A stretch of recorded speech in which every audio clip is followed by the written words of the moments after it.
Greetings, true believers, one and all. Welcome to the latest episode of I've played. I've played. I tried to catch your cadence. I did. I missed. I biffed it. That's okay. But of course, Jordan Hill and Matt Hall, we're here to discuss the 2016 first-person narrative adventure masterpiece from studio Campo Santo.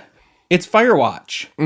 This game was unveiled in 2014, came out in February of 2016, has had different updates and ports since then, and this is a game that I played. I think I got it for free on GOG for some reason. They used to do like giveaways. Okay. I don't know if they still do. They don't do it as frequently. I don't really check GOG that often, to be honest. It was like a mailing list giveaway. You go, hey, free game inside. I go, all right. What is it? Some strategy game I'll never play with the worst clip art looking graphics I've ever seen. No offense to anyone. No offense. Knight's Adventure, or that's a game I made up. Sorry to you if that's your game name. Anyway, I played through this in pretty much one evening years ago when we started. I think it was.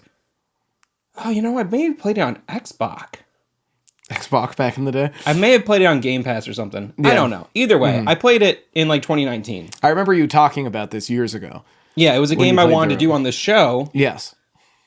5 or 6 years ago, and it just took us a while to get around to it. We can only do about 5 episodes a year. Although I'd say all we're capable of. At the end of like this last quarter of 2025, we've really upped. We're doing good. Yeah, we have like 4 banked that we haven't released yet. Yeah, it helps being neighbors, and it does, and getting on a better schedule. Yeah, and just like picking the games that we can finish within a week reasonably. Yes, yeah, and that doesn't mean that we play it every day. It means that somewhere within 7 to 10 days I can find hours to do that. Yeah, like between like 2 to 7 hours to play the game. Yeah. Yeah. Anyway, I've been wanting to do this game for a long time. I was really I thought it was a great experience that I'd want to discuss with other people and see what they thought of it. And I think I played through the first portion up until like it starts to get like really, you're like, whoa, what is there a conspiracy against me? Something's going on, yeah. And then I ate dinner, I came back, and I was like, oh, all right, that was pretty good. It was like it is a game that a lot of people have complained about the ending. It's very abrupt. Yeah, but it's also, I don't know. It's one ththing I will say about this game is it is like relatively, at least, like grounded in reality. You know what I mean? Yes. And that's just... Wyoming is... I had to look it up, but it is a real place. But what I mean is, like, things just do kind of end abruptly sometimes. You know what I mean? Yeah, I remember my first radio girlfriend. One day my batteries died and I couldn't get any more, and that was it. It was over. Yeah. Same thing happened to me. So... I forgot what channel we were on. It's Hidden Machine. So, this is a game, and it's funny because you said something earlier. You made an allusion to the Telltale games. This is the same lead writer as Walking Dead, like the first Walking Dead series from Telltale. Oh, yeah? Which I didn't... I don't know anything about those games. I've always skipped over them, but... Not my thing. See, I don't know, because... Well, you've never played them, right? No. Admittedly, no. I have neither. But when I tell people I liked Heavy Rain, did you like Heavy Rain? Yeah, I thought Heavy Rain was a very interesting game. Did you like Two Souls or whatever? Beyond Two Souls? Beyond Two Souls. Beyond Two Souls I liked less than Heavy Rain. You know what I mean? But like it was still weird enough that it like kept me, engaged. Yeah, people are telling me that like the Telltale games are just like the Heavy Rain, like the Quantic Dream games. I'm like, well, maybe, but I still have never tried them. Yeah, I've seen like a couple like playthroughs in my day. You know what I mean? Like years ago. But what about the games like Until Dawn, the horror games? Nope. Okay. Oh, didn't we try to play? You guys did a stream without me one time, you and Andrew, of a game that I bought for the channel. Yeah, it was the like the ghost ship game. Yes. Yeah, I can't remember what it was called, but they had like a series like that. No, that was not fun either. Those were like kind of fun to watch. You know Dark what I mean? Pictures Anthology. Yes. I did not have fun with those though. I see. I'm getting at this because Jordan said that this game sucks. No. I think you said it was aggressively okay. I said it was aggressively okay. I said it almost felt like it didn't need to be a game. Was what I would really say. You know what I mean? And I would understand that, but I have to contractually I need to give a counterpoint. No, I think that we've done a lot of games I would not say are totally dissimilar from this that we've both enjoyed. Threshold. I don't know if you would say Threshold was fun or not, actually. Well, I played through it like 3 times. You know what I mean? But you played through Firewatch 7 times. Every time I hated it. No, it's about, for me, it's like Threshold was different to me because you're constantly doing something. There's a sense of urgency, you know what I mean? Right. There's like a feeling that you have to do stuff. You're slowly uncovering things. There's, which isn't, I know that's in a lot of ways I'm describing parts of this game. Yeah. You know what I mean? Or certain characteristics, but like the way it's presented in that was different. And also the concept was out there. You know what I mean? It was kind of high concept or not high concept. I don't know if that's the right thing, but it was a cool concept and it was weird and it was kind of sci-fi, kind of dystopian. And then like Mouthwashing is also not dissimilar to this, but that was, I guess enjoyed that story and art style more, I guess. You know what I mean? Yeah. Ultimately. I would say it seems like you're not totally against interactive fiction. It just needs to be I think it's very similar to like, I'm not like a huge anime guy or a huge cartoon guy in general. Yeah. But there are some like, well, of course I fucking love that. Yeah, same. Like, I've never been a big anime guy either, but there's like a handful where I'm like, well, yeah, that's great though. You know what I mean? Right. Like it's hard to not, it's like that's objectively. Yeah, in this genre, it's like, I would say if Heavy Rain wasn't so fucking insane, I don't think if it was tame in its choices, it would be completely boring. I'd be disinterested, frankly. And I think for this game, I really enjoyed it because it was such a concise story, and it left me with a lot to think about. And I thought that some of the times where you're just left to kind of like navigate, a big story beat would happen, then you would just be walking back home, basically. Yeah. I kind of felt like that was good reflective time for me that I don't think I can get from a book or movie in the same way, because I'd have to remove myself from the book or movie to have that contemplative period.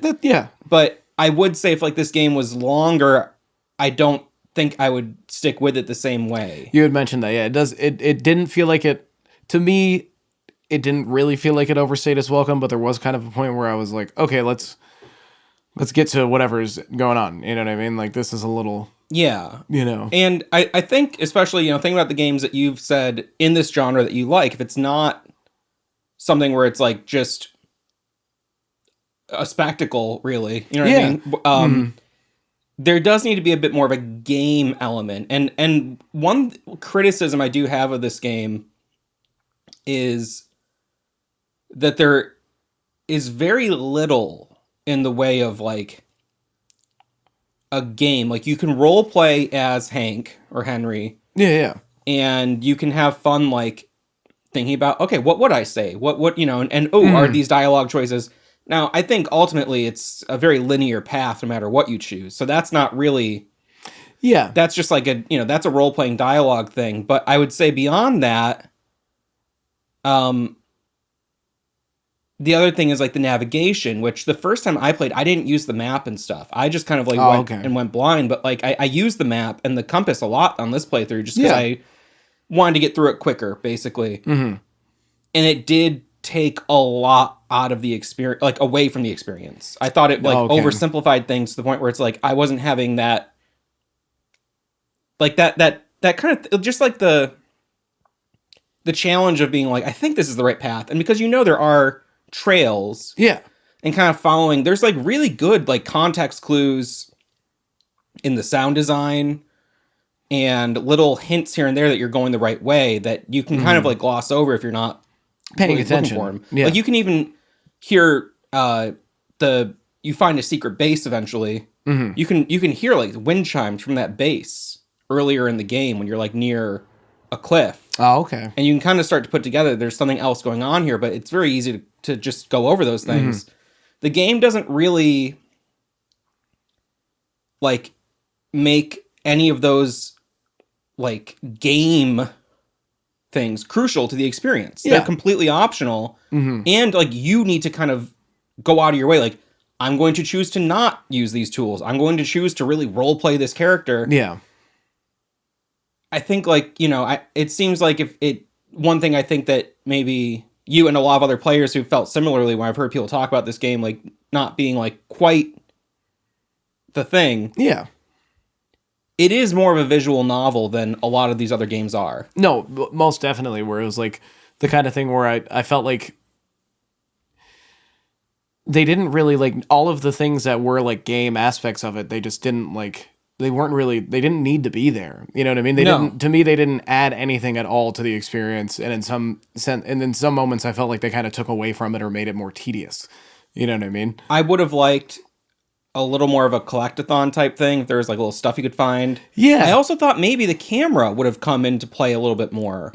And like, you could like snap shots of like certain unique events that happen in the game or world. I was even trying to like snapshots of like documents when you found them. You know what I mean? To just be like, you know what I mean? Let me get a picture of this as evidence. Yeah, same. To see if that would come into play.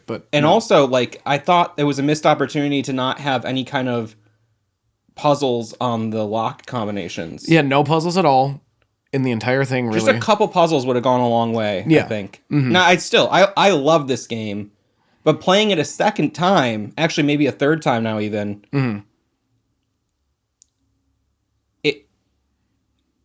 some of the cracks start to show where it's kind of like, it's kind of like seeing a pretty good movie. And then once you've gone through it, you go, that was pretty good. Yeah, I'd say check it out. But it's not the kind of thing where it's like, it doesn't warrant as many revisits. Yeah, I just watched Pig, the Nicolas Cage movie. I don't know if you've heard of that at all. I haven't watched it because it looks like it will affect me emotionally too much. I think I will get upset by it. I don't think you will. Okay. Yeah. It's not that good. Okay. It was like by the end, you're like, okay, that got better. But it's still not. It's just not very Did you see The Surfer? No. Oh, it's a recent Nick Cage movie. Oh, okay. I've been on a quest to watch all of his movies. And I've gotten through a good number of them. The Surfer is another movie where I'd go, I don't know if I'd watch it twice, but it was pretty fucking cool. I would say, and this almost feels mean, but I'm going to just be honest, because we've talked about this a few times. I would say this was a lot better than Virginia in terms of, I would say interactive fiction is the genre I'd put this in. Yeah, for sure. And it's Virginia was also, they're like, to me, they're effectively the same kind of game. You know what I mean? Virginia had even like less interactability and things to do. Virginia really could have been a really sweet, like 15-minute short film. Yes. Mm-hmm. Just like a quick little thing you watch on like YouTube. Like an animation, you go, wow, that was cool. I might even watch it again to see some of the stuff I missed with like the little... Yeah, to watch it again with the context of, you know what I mean? Mm-hmm. But I would say I still really enjoyed this game, and we are going to discuss the story in depth and everything that happens. But I just want to get that out of the way that we are coming at this from two different perspectives, where I think it's the best game ever made, and Jordan thinks it's the worst game ever made. Better than Alan Wake 2, I would say. Which was my previous contender for best game ever made, yeah. Although, I do have a quote here from Sam Lake from March 18th. Did I just spit? 2016. Just played through #Firewatch. I loved the experience. More games like this, please. And then he tagged the developer and the two creative leads on the game. Now, you want to know something kind of sad? What's that? this studio got bought up by Steam or by Valve. By Valve. And Gabe Newell ate it. Well, some of the folks went to work on Half-Life Alyx, which is a game I would say is also aggressively okay. It's a great. I mean, you've played some VR stuff. Nothing beats Super Hot, really. Although there are some recent games that I think build on that. Well, yeah, but this is just kind of like. It's really incredible. It is really incredible, but it's kind of like this could be like a really incredible little like playroom environment that I'm like, wow, I can pick this up and move this, and like that's really cool. And then it's kind of like, oh wow, great lighting. Not really like a fun game for me, in my opinion. Granted, though, I got like right to the end and I was like, I don't know, fuck this. I didn't beat it. No. They revealed another game that looked really promising. I think it was called In the Valley of the Gods, and it's about two women, and it's just more of the homosexual agenda, which Hidden Machine has been affected by lately. No, I'm kidding.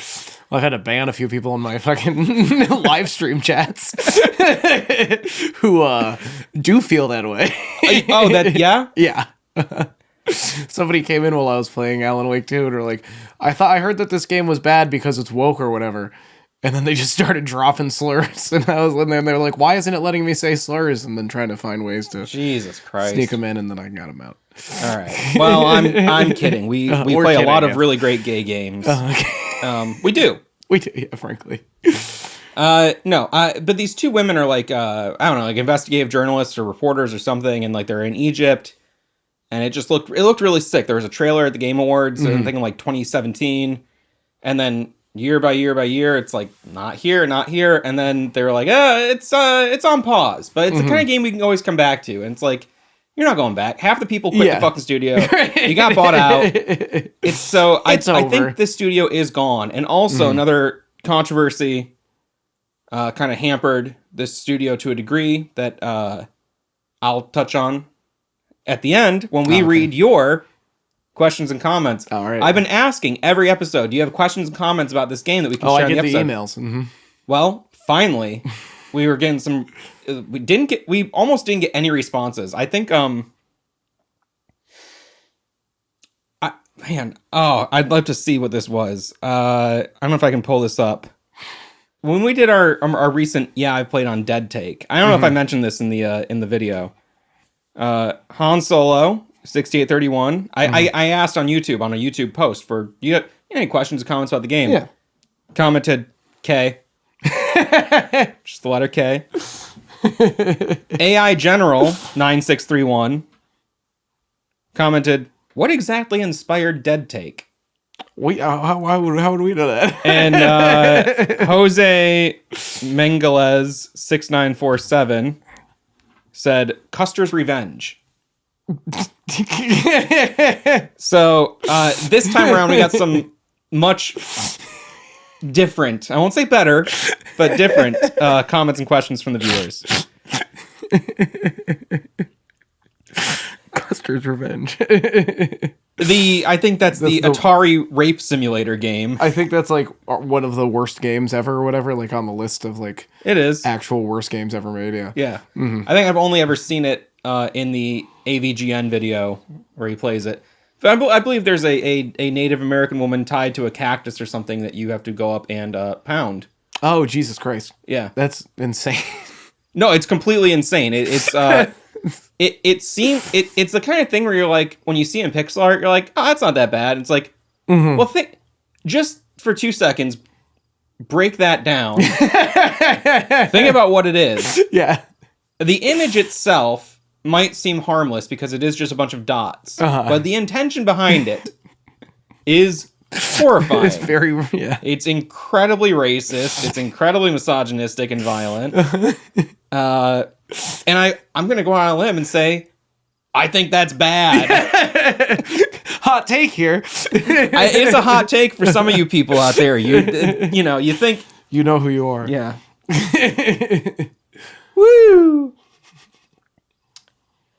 So the game opens up, and it's text, and you press A to advance. Yep. And basically, you're Took drunk. me about 30 seconds to realize that. Yeah. I was like,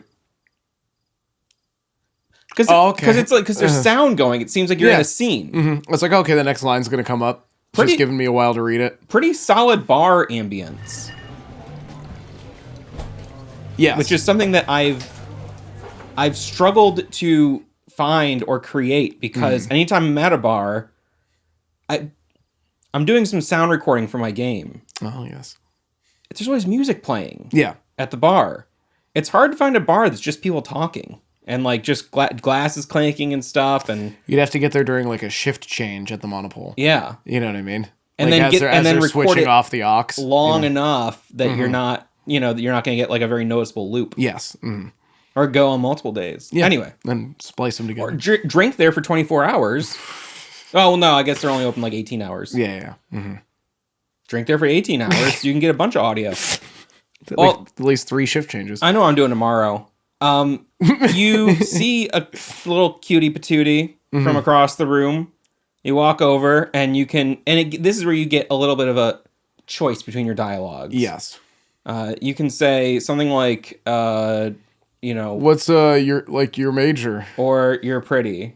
What did you say? I said, you're pretty. And she goes, you're pretty too. You go, oh, I'm not pretty. And you're like, I'm hideous. I'm a monster. And she's like, you throw up on yourself. You're fucking drunk. And she gets you a cheeseburger. And you go, I can has cheeseburger? I go, Jesus Christ, who wrote this?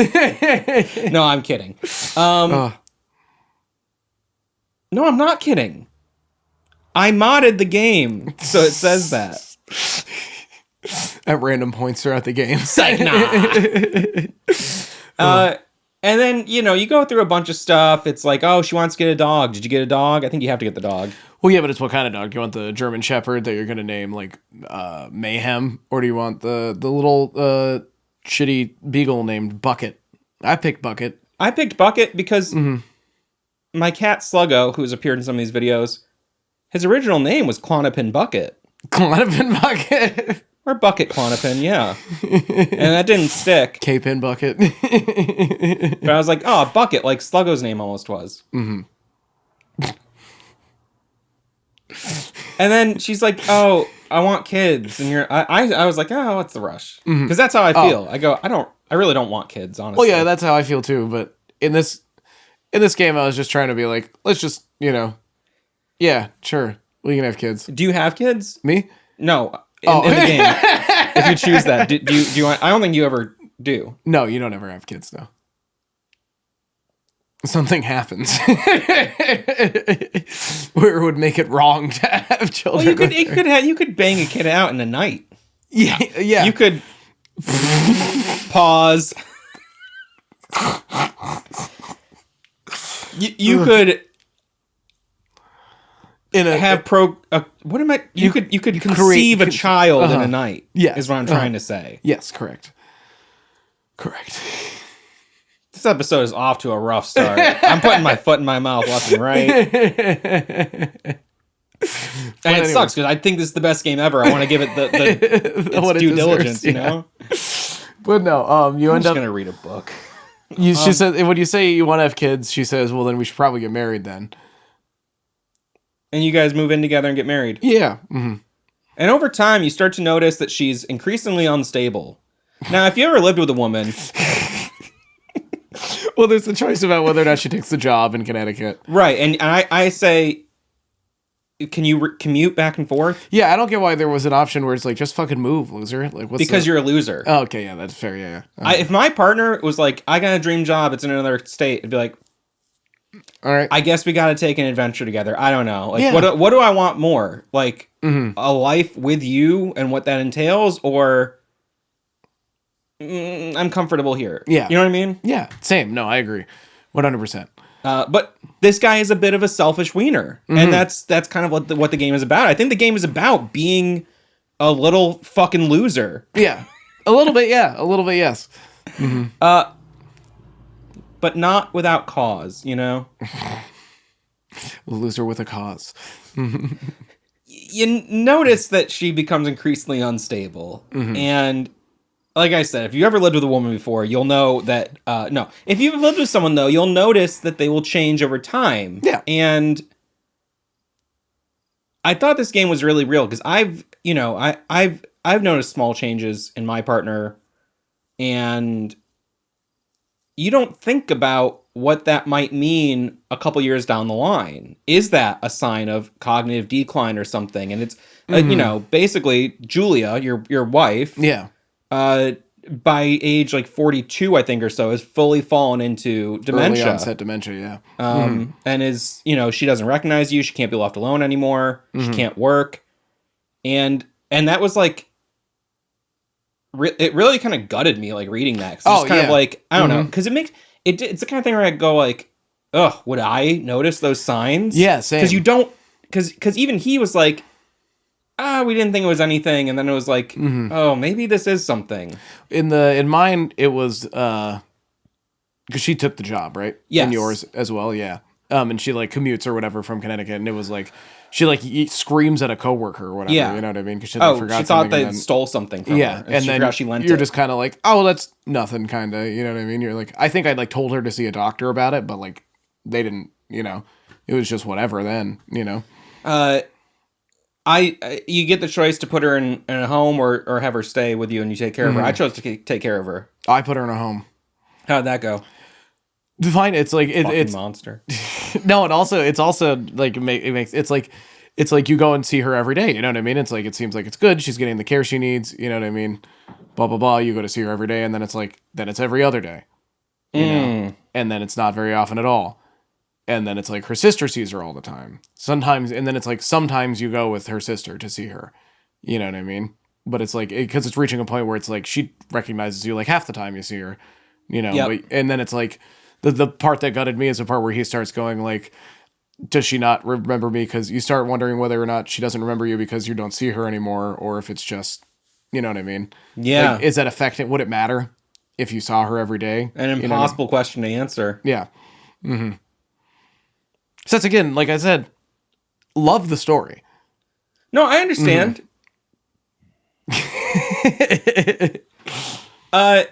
Did it ultimately end with her parents taking her back to live Melbourne. down under? Heading back to Melbourne. Whoa. I thought Crocodile Dundee was in the room with us for a moment. I chose to take care of her.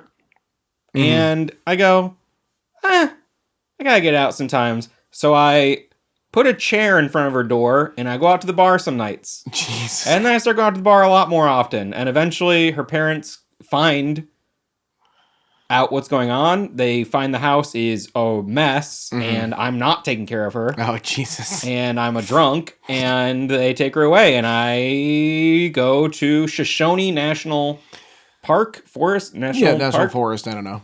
Yeah, whatever. Mine went a little different, where you put her in the home. Obviously, you start seeing her less. And then you start to be like, oh, maybe I'll go out with my buddies again and drink, you know what I mean? And start living a life. And you start going out. But then you start to get paranoid that everybody like is secretly going home and their wives are like, you better not put me in a home like Henry did with his wife. And so he stops going out to hang out with his friends. And my Henry just kind of becomes a shut-in and then just like looks at the want ads one day and is like, guess I'm going to Shoshone. Shoshone. Did you see Henry's cock? Yes, I did. This is another reason why I say this is one of the best games ever. Now, a game, I think within the first 30 seconds, if there is a person with a penis, you should see that penis. You should see Cyberpunk 2077 saw that cock real quick, right in the character creation menu. Yeah, right away. Alan Wake 2. You'd see Nightingale's cock Pretty right quickly. Away. This game, first cutscene. I don't know if you get it in every dialogue choice, but you see a drawing. Now, of course, it's a drawing. I'm going to count it. Yeah, I'd count it too. Yeah, it's a good drawing. It's a good drawing, and you see his cock. And I go, again, I love titties. I love as much as the next guy. And yes. And I love when I'm playing God of War or Dante's Inferno, or when they have those bosses, like I think in House of the Dead or Typing of the Dead, Overkill. There's a boss who has big gross hangers. Great. That's great. That's great. Great. You know what I have, like, it's another reason why I think The Righteous Gemstones is one of the best shows ever because of the gratuitous hogs. There's dick in every episode. One of my favorites is when the one guy whose name I can't remember, he's the blonde guy who's like the gay friend of Adam Devine's character. The kid who I don't know why I used to can't be a remember his name Satanist, either. but he comes like outside to check on him, and he's wearing just the t-shirt, and like just the head of his dick is like the head of his dick and a little bit of his balls are poking out from the shirt. And he keeps pulling it down. The one where they find the tape of the boys partying, like all the husbands partying.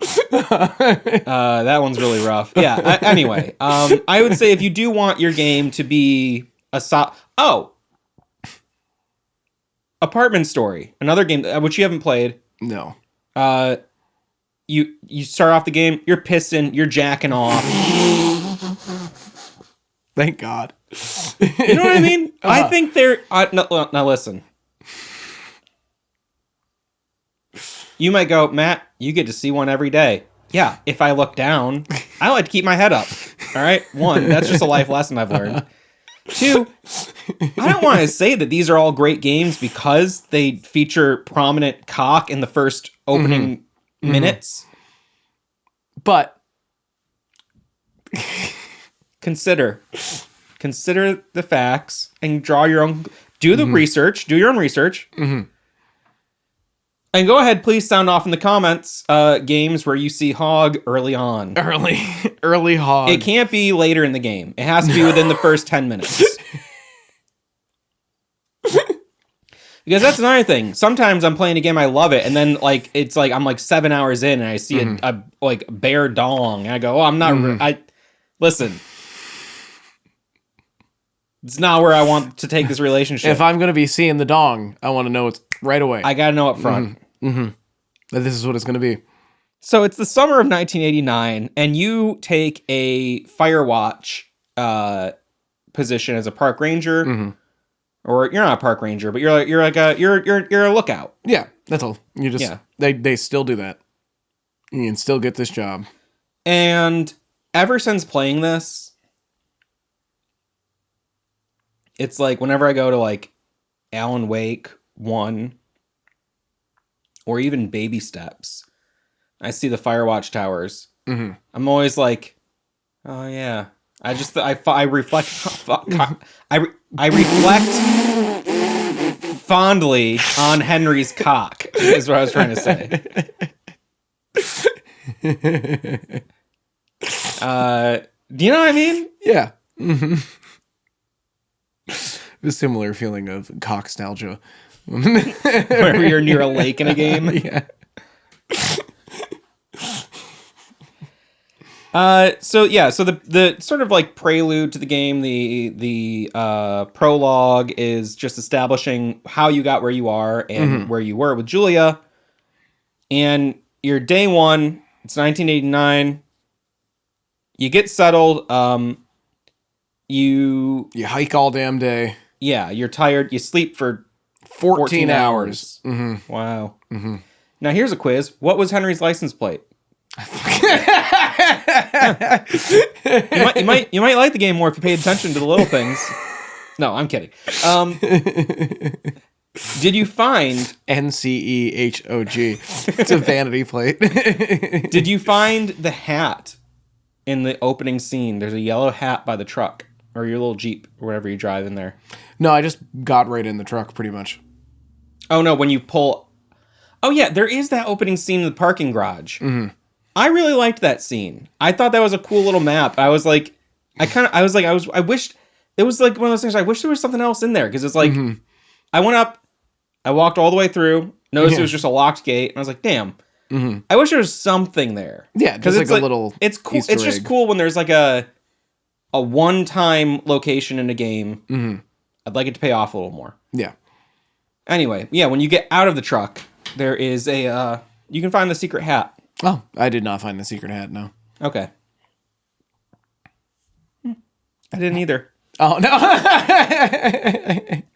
Figured you did. No, because I go, am I dumb? Is there like a collectathon type thing in this game that I didn't pick up on? Are there secrets? Yeah, there's a handful. There's a handful of kind of secrets. There's like 3. Yeah. There's the hat. Mm-hmm. There's a raccoon. Didn't find the raccoon. There's a pet turtle. Didn't find that either. There's a Christmas duck. Didn't find that either. Okay.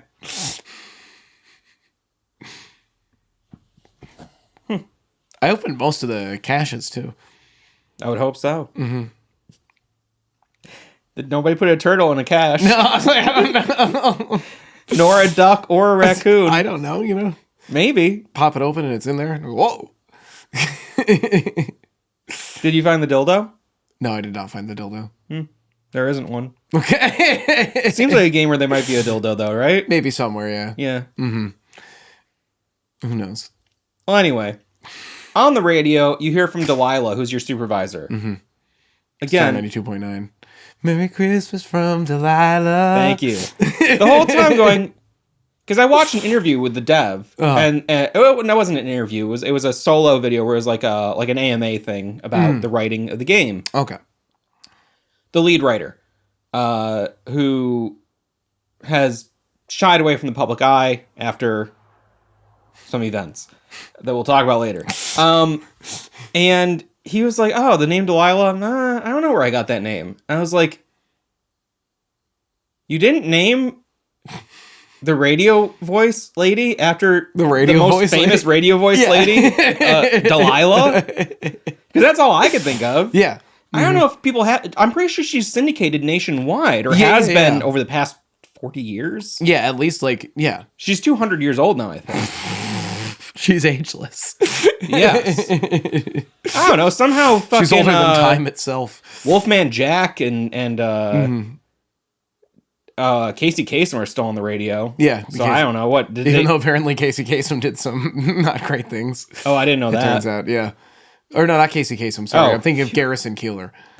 Oh no, he's gone. Yeah, his show is on, but they replaced the host. Yeah, just so they replaced Gian Gomeshi on Q. Well, they still do the for all my real NPR heads out there. They still do the Casey Kasem like decades or whatever, like the top hits from Casey Kasem. What's it called? I can't remember what it's called now.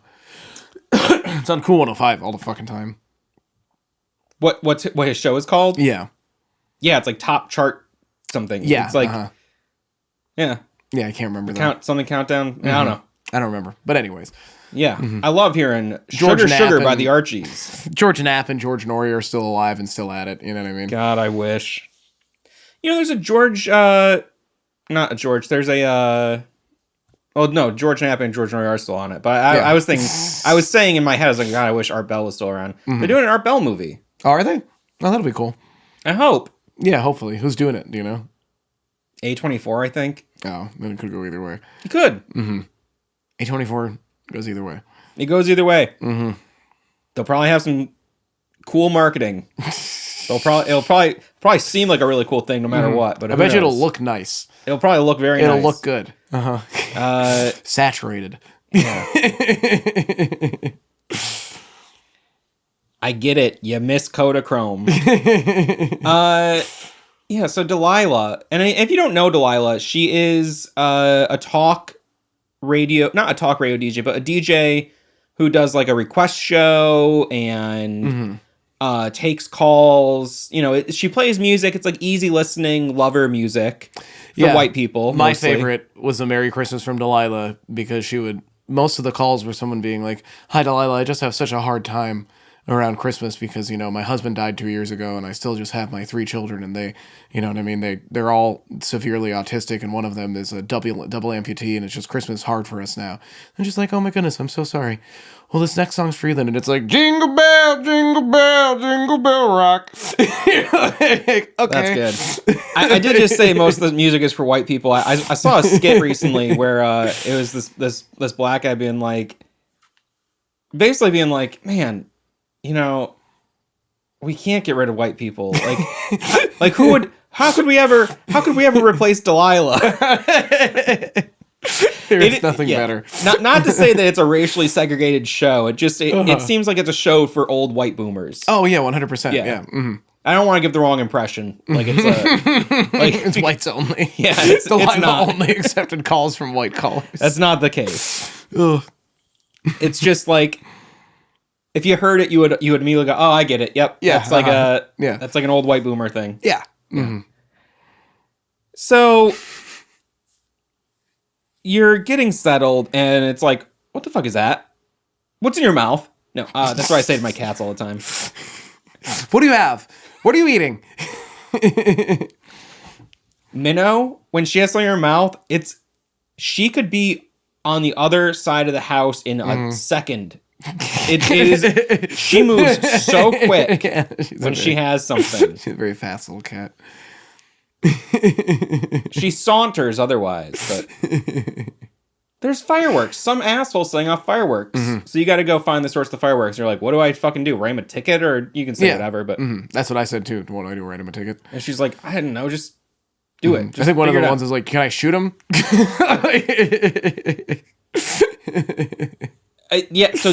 So you did find the gun. I did, yes. Under the mattress. Yeah. I found the gun. I found there's like a bunch of it's whatever, like it's Adderall, but it's not called Adderall in the game. It's Ritterall. Yeah. No, you go down and you're fine. You go, campfire. They set a fire and there's beer cans all over the place. And a bottle of whiskey. I don't think I found those. Oh, really? Yeah. Because I just kept walking until eventually I found underwear like hanging from trees. It's like 2 feet away from the underwear. Missed it. Wow. Unless it's like right there. Yeah. Yeah, nope. Missed it. Well, crazy because it is you could have been like, if it's like this is the path, like you could have been like walking along this wall and just like not looked, but it is like right there. Well, anyway, yeah, you find a bra, and then you find there's a pair of panties. There's panties. She's like, are you fucking 12? Yeah. What? It's like, I don't want to say the word again. Are the panties going to hurt you? Yeah. The weird thing is, you can pick them up. You can pick up all this stuff. And you're like, yeah. You're like, look at that. All right. Instead of they've been camping. Very perverted game. And that's when I go, all right, first, show me his hog early on. Secondly, he's stealing women's underwear. Yeah. Okay, I know what kind of game this is. Hold B to keep. Misdirection. The game isn't about that at all. No. I thought it was like a pervert simulator. I was totally wrong. I talk about trying to read the room. You know what I mean? So you keep going down to the lake. You find evidence of not one, but 2 naked women. Two naked. I don't know if I'm going to be able to handle this, Delilah. You go, 1 is fun, but 2 is overdue. I don't know. What am I gonna do? You know what I mean? How am I gonna handle? I can barely handle 1 woman. You go, and twins. I'm not an orgy guy. I've been watching Seinfeld. A number of years ago, I watched all of Seinfeld back to back, and then watched all of Curb Your Enthusiasm right afterward. Pretty fucking sick watch. Have you seen Curb? I've seen a lot of Curb. I haven't finished it, but have you seen the Seinfeld season? No, I don't think so. They do like, you know how like each season has a story arc? Yeah, they're all connected, but one season is Larry's like, we're gonna do a Seinfeld reunion, and the season is him getting everybody in, and then they actually shoot an episode, and within the episode of Curb is the Seinfeld reunion episode. Oh, okay. That like they didn't put on NBC, they put it on HBO. Oh, that's fun. And it's like it's pretty fucking good. Yeah. I gotta get back to Curb. I would say if you are watching Seinfeld in order or anything, if you watch it all, like watch it all and then watch Curb, and it's like so many of the bit players come back, and it's kind of like, oh hell yeah, it's kind of like, I guess Seinfeld really didn't. The spirit continued very nicely into Curb. Yeah. Although I do think the first season, it takes a little while to find its footing, I think, but still. Anyway, great show. Love it. And I what's funny is Larry David is actually in this game. He's playing one of the nude women that you encounter. Yeah. The one who says you have a small cock. And again, I go, they're talking about my cock. This can only be good. Yes, call it small again. How do they know about my humiliation kink? Delilah, I'm gonna need to go. I'm gonna be going to radio silent for a little while. Delilah, stay on the line. You go to the lake. There's two nude women. They're very far away. I used a free cam hack to try to see if I could look at their luscious bodies. See the full bush? Yeah. No, you can't. They're just silhouettes. No. But in reality, it's like it's two drunk young people. Yeah. You call them teens, but I don't think they're like underage teens. I think they're like 19, 20. They seem to be like college kids. Yeah, there's like you find like a Teen Vogue magazine kind of thing later, basically. But I get the impression that these would not be like high school girls camping alone in the woods. Yeah. Mm-hmm. Who knows though? Who knows? Kids were a lot more independent in the 80s. Mm-hmm. But we learned that. It's true. But no, so you're like, hey, you gotta stop the fireworks. They're like, you're a pervert. Fuck you. Yeah, immediately. And I go up, I pick up the radio. Go, pretty nice radio. They go, put our radio down. I set it down gently. I did, yeah. Same. I picked it up, and they were like, hey, don't touch our fucking radio, and I put it back down. All right. And then I'm kind of just like, I'm like trying to figure out what to do in this situation. Yeah. You're trying to like de-escalate things and be like, hey, you party, whatever, do what you gotta do. I'm not perving on you. I'm just asking you to not start a fucking forest fire. Yeah. They're not listening. No. Well, in mine, I set it back down, and the one girl goes, okay, we'll stop doing the, like, I picked it up, and they're like, put it back down, and I just held on to it.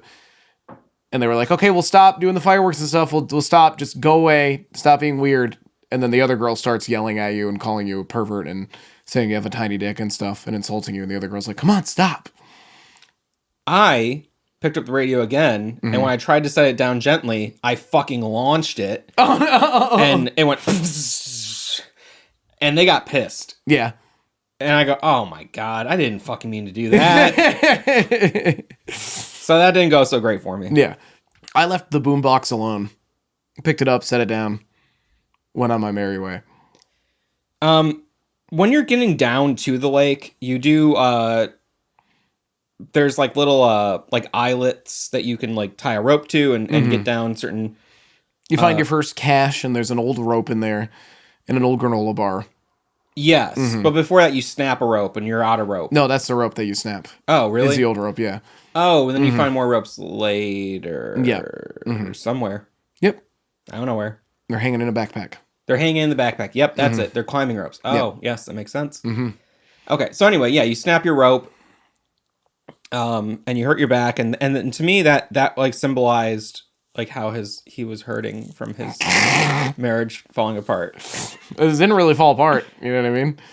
Oh, I guess it didn't. Yeah, she doesn't even know they're married. You know what I mean? It can be going as well as he says it is. So you hike. You're like, hey, I took care of it. Yeah. She's like, how'd it go? And I just said, it went fine. They're gonna stop doing fireworks. They're gonna stop doing fireworks, and I don't know if you heard, but it's normal sized actually. I don't know if you saw the drawing at the beginning, but it's totally fine. It's like very average. Yeah, and that was soft too, so it's like, you know.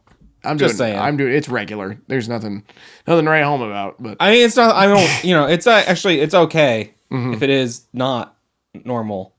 Or well, I mean, what's normal? And Delilah's like, "What are you talking about?"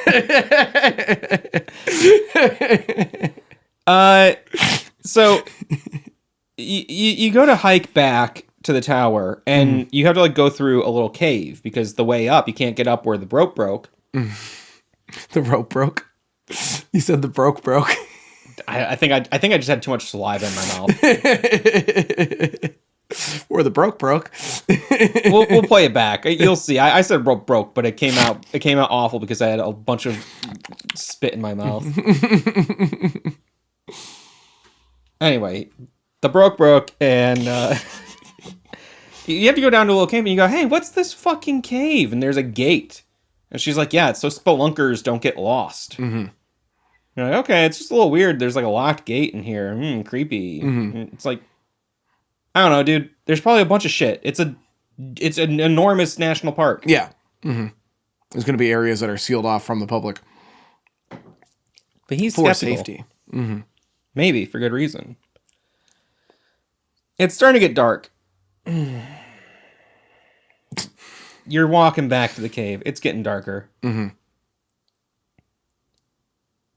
You see in the distance a figure, and he's shining a light at you. It's kind of like when the bookers are looking down on you as Nightingale. Mm-hmm. You know what I mean? You're just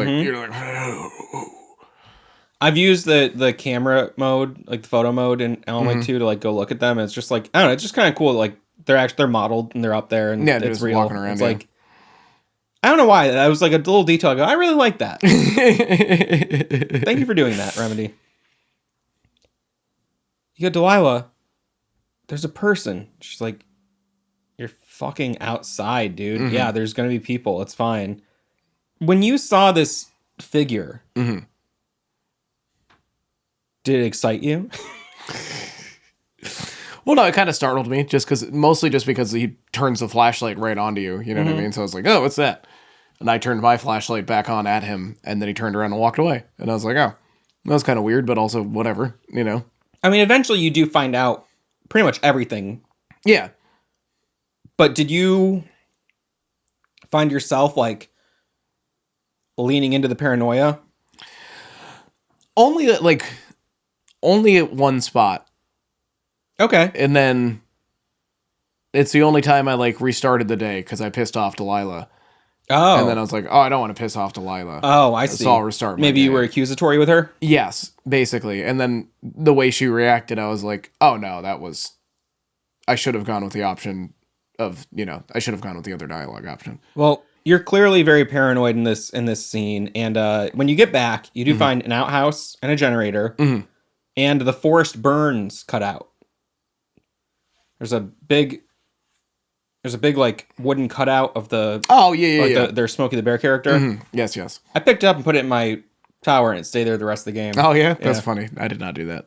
And the Switch version of the game, you can find it, you put in like 1964 as the unlock code for one of the caches, and you find a cartridge, like an N64 cartridge. Oh yeah.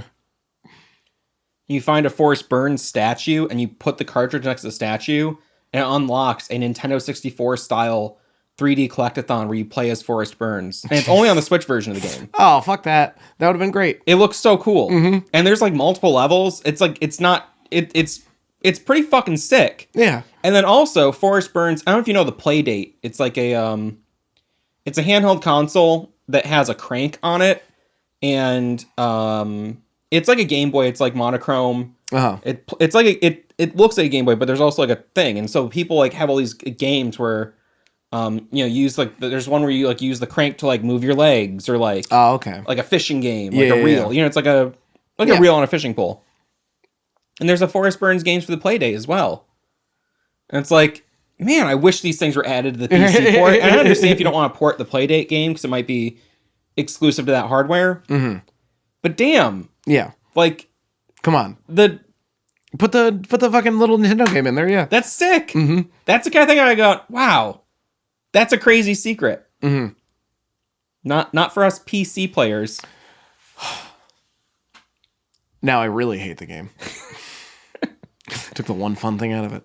When you get back, you find that someone has trashed your tower. Oh, could it have been those two girls?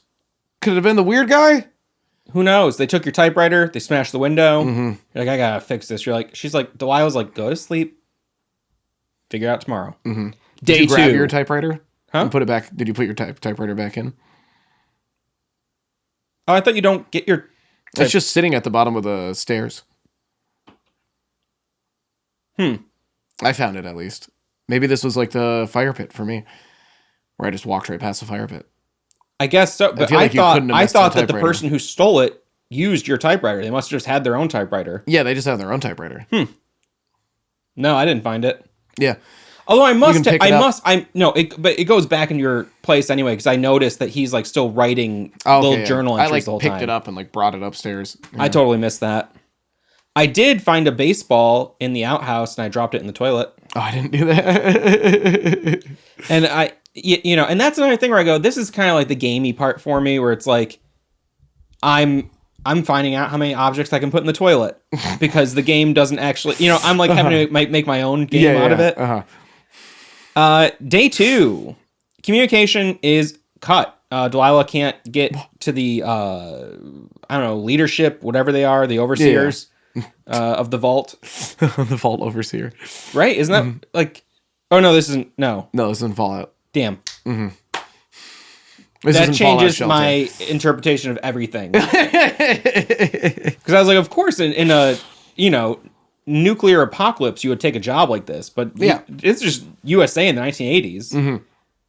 I would have been going to see the Dead Milkmen show or something. I would have been going to watch Back to the Future 2. Go see the dead Kennedys while Jello Biafra's still in there. I think that was done by 85 or 86. Yeah, I think you're right on that. Well, damn. No. But yeah. she's like, yeah, we can't. You can't reach headquarters, what the basically. fuck? Like, what do we do? And she's like, well, if they don't hear from me in a few days, they'll send someone. It's not a big deal. Yeah. But can you go and check the power or the phone lines to see where there's an interruption or if they can be it's repaired been or cut. what? Yeah. So as you're doing this, you're finding these letters between these two guys, Ron and Steve. And like one of them seems like really horny. Yeah. He's always like talking about, but they also seem like they might have a relationship with each other. Well, it seems like they're the two other Watchtower guys. Yeah. From the other two Watchtowers that are in the area. So it's hard to tell if they've ever actually like met, what I mean? They talk about like, let's like, they at one they go, let's get fucked. Yeah. Like, I understand they mean fucked up, but I've never been like, yo, you want to go get fucked tonight? You want to get fucked? Yeah. And it's like, I've never used that as I'd say fucked up. I also wouldn't say, do you want to go get fucked up? Because I'm like, I haven't drank with the intention of getting fucked up since I was like 16. Yeah. No, I hear you. I go, do you want to go have a good time? Maybe. Do you want to like enjoy yourself? Yeah. But do you It has want not been since college that I've been like, I'm getting fucked up. Do you want to have a horrible hangover? Yeah. You don't feel like shit for they the go next like, 2 days? let's meet at the spot. Like they have like a spot where they That's meet fair, yeah, and yeah. stuff. So, but yeah, it seemed like there was a bit of a romantic longing between them at points. Yeah, it was hard to tell. It didn't really Hard to tell. You don't get. I was hoping to get like more context on these things, you know what I mean, and like find more stuff about it, but you just kind of get little bits and pieces. You get bits and pieces, but you can put together a pretty good picture if you monitor everything. Oh yeah, I'm sure. You also, you're basically you're following. You're going up north to where like this higher cliff point, and you gotta follow the power lines. Beartooth Ridge or something. Along the way, did you find the burnt out cabin? Yes. And you open the door and it falls and it's just like the wind whistling. I really thought that was another thing that there was going to be more to. I was disappointed there was nothing in there to There's find. a guitar you can pick up and throw on the fucking floor. Yeah. Or put back down in the chair, and that's it. I was a little disappointed that there wasn't like a little bit of that it wasn't related to the story in any way. No. That I could find. Yeah, same. It is a very cool little location. I like when it's like you're on the cliff and like the wind is whistling. Yeah, It, like when it's you're on the top environmentally, floor. it's like very cool. But Very cool. But also you're like, what was the point of that, really? you find the old outhouse. So anyway, you eventually get up to the lines. You see, oh, it's been cut. And it's been clean cut, like with like a knife. It's not, and there's a pair of the girls' panties. And there's a drawing of you, or a drawing of a ranger. which they assume, I don't know, that you're a ranger, I guess. Yeah. And it says, go to hell. And he has a really tiny cock, too. And I said, they should have made these go to hell panties as Firewatch merch. I think that would totally sell. No, for sure. Right? I think right. they would. Mm-hmm. If, yeah, you know. I don't know. I think that's great video game merch. Sure. All right, maybe I'm wrong. So I don't know how often you're like looking at girls' underwear, but you know, there's ones that say like juicy on the butt. Mm-hmm, mm-hmm. Now imagine one that says go to hell with a drawing of a little guy. So Delilah's like, find those girls, scare the hell out of them. Mm-hmm. Just do something. You're like, I don't really know what I'm going to do. Maybe I'll trash their shit. Yeah. Too late. You go down, you find like a little scrap of red fabric entry. Mm-hmm. Did you find that? Yeah. It's just like, you're like, what is this? You're going down, you get to their campsite. Oh, great. Another campfire. Mm-hmm. Fuck. Stomp it out. Mm-hmm. Yeah, they can't see that. Well, they can see my knee going. Yeah. Okay, cool. And you go, there's crap in this bag. Is it Billy Madison where he goes, he called the shit poop? Yes.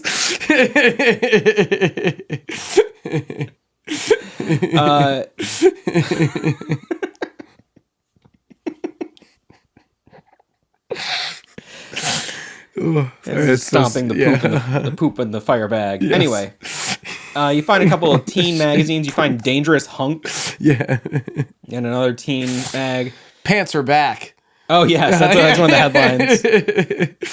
I really love the little details on that kind of stuff in this game. I thought that was like a real highlight for me. Yeah. If you zoom in, it says it on the magazine. I know. It's very cool. Yeah. It's like all throughout the game, all the documents, all like there's lots of books. There's Neil Black is like a detective character that recurs throughout like 6 novels you find. Mm-hmm.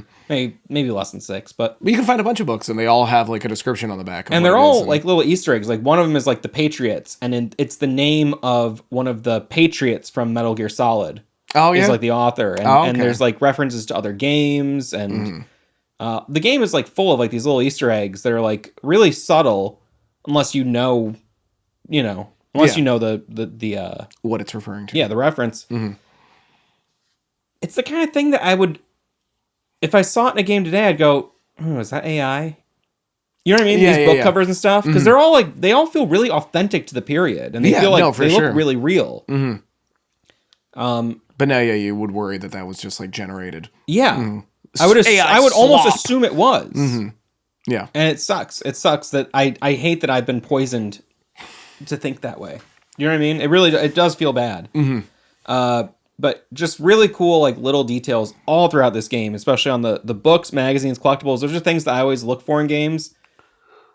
And when they are fun and detailed, all the better. The girl's tent is all fucked up. It's been shredded. And you're like, is it a bear? Now, you do hear about a bear in the area. Maybe in a future... yeah, it's later. Yeah, because it's like, go look for this problem bear while you're fishing. But you're like, so was this a bear? But it looks intentional. It looks kind of crazy. But then you find a note from the girls. It's like, there's a few things here. And one of them, I think some people miss, because I've heard some people talk about their interpretations of this game. And they miss a huge thing here where they go, basically, you're a perv. We're calling the cops. And I can't believe you stole our underwear. Basically. Yeah. It's like, okay, so you assumed the girls cut the power line. Yeah. And then left the underwear there to taunt you. Yes. But if they're like, someone stole our underwear,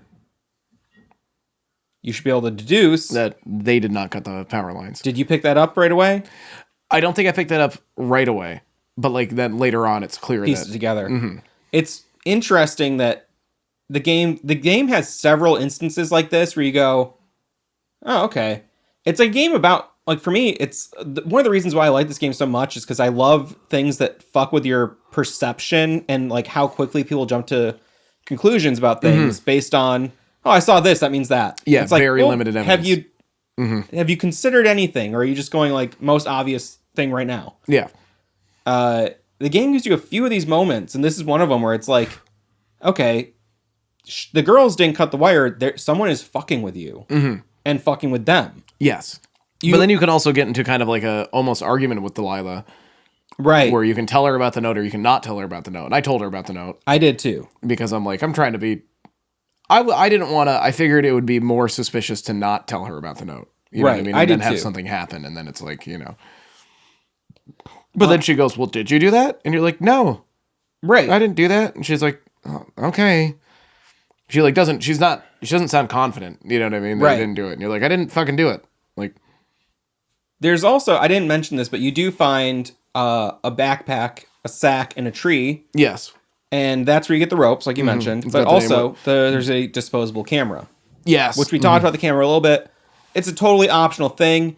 Now, something you could do at the end of the game is you could get your photos... developed. You click submit my photos. It sends your photo reel to a website, and from that website you can view them all and get prints, although it doesn't work anymore. Oh no, bummer. I sent my photos to the site, and it was just the page is like, here's your photos, and there's no data, and there's no link anymore to order prints, but originally you could upload your photos to the site and get them printed, which is nice. a neat little thing. Yeah. Because there were aspects of the game where, I mean, it looked kind of nice. You know what I mean? Totally. Game had like pretty solid art direction. I remember feeling... I still feel this way. That kind of like flat shaded, kind of like big, everything's kind of big and cartoony. It looks like, I don't know, like Steven Universe or something. It's just like a style I'm not like... Not in love with. It's very primitive, childish to me. I don't really like it in general. Like, I think, I love Wind Waker. I thought that game looked really good. I love Killer 7. Like, I'm not against the flat... like cell shading or flat shading. It's the specific way that this is. I don't know what it is about it, but I get exactly what you're saying. It's just, it's so often used in a very goofy kind of way. Yeah.